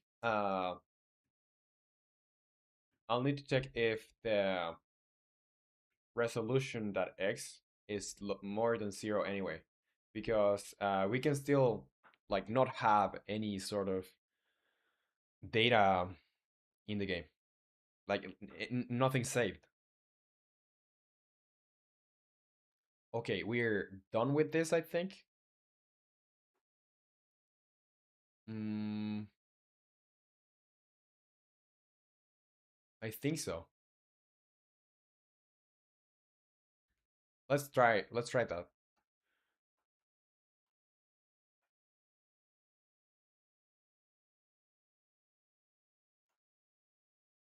Let's see.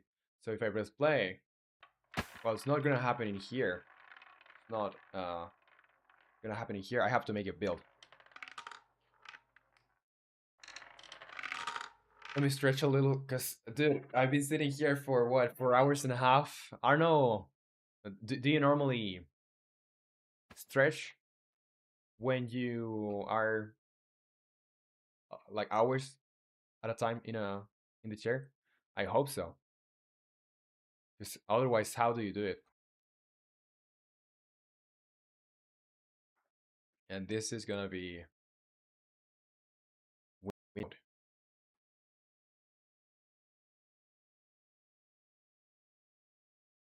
Yeah. So now the real test of fire is making running the game again.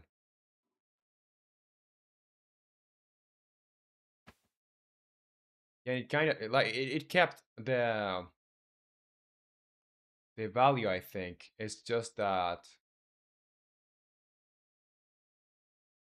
it doesn't update the drop down. Wow, I'm tired.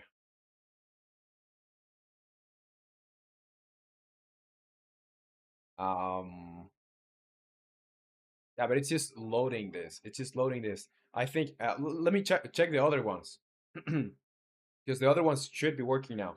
If I disable the loom, or no, let me actually disable the motion blur, and I close the game. I make another build.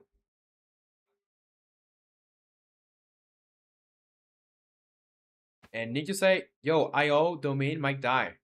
British Indian Ocean territory as a territory is getting sold. Wow.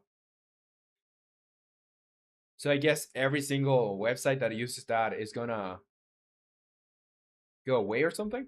Like how does it work? Because there's plenty of sites that use IO. Yeah, so motion blur is disabled. Those are getting a saved at least. Now for key mapping, mouse sensitivity, and mouse axis inversion do get saved. Let's see if I enable it here and I run this again.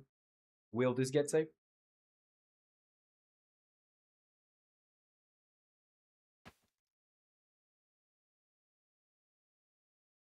Yeah, it's not.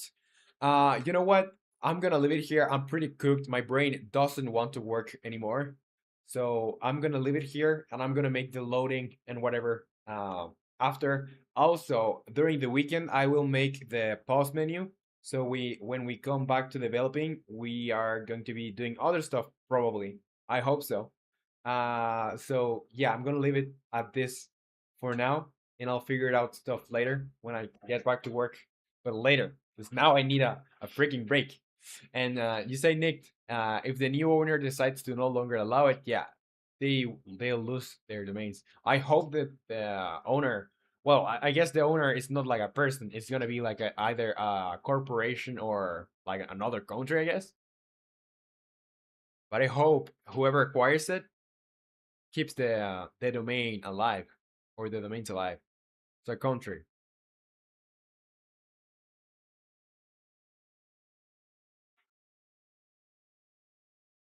That's unlikely. Okay, I'm ending it here. Uh, ending the stream here. It sounded super pessimistic. I'm ending the stream here. I'm ending the stream here. Was a pleasure to have you with me. Thank you for joining. I really, really appreciate it. And I'll see you on Monday. So take care, enjoy the weekend, and I'll see you. Bye bye.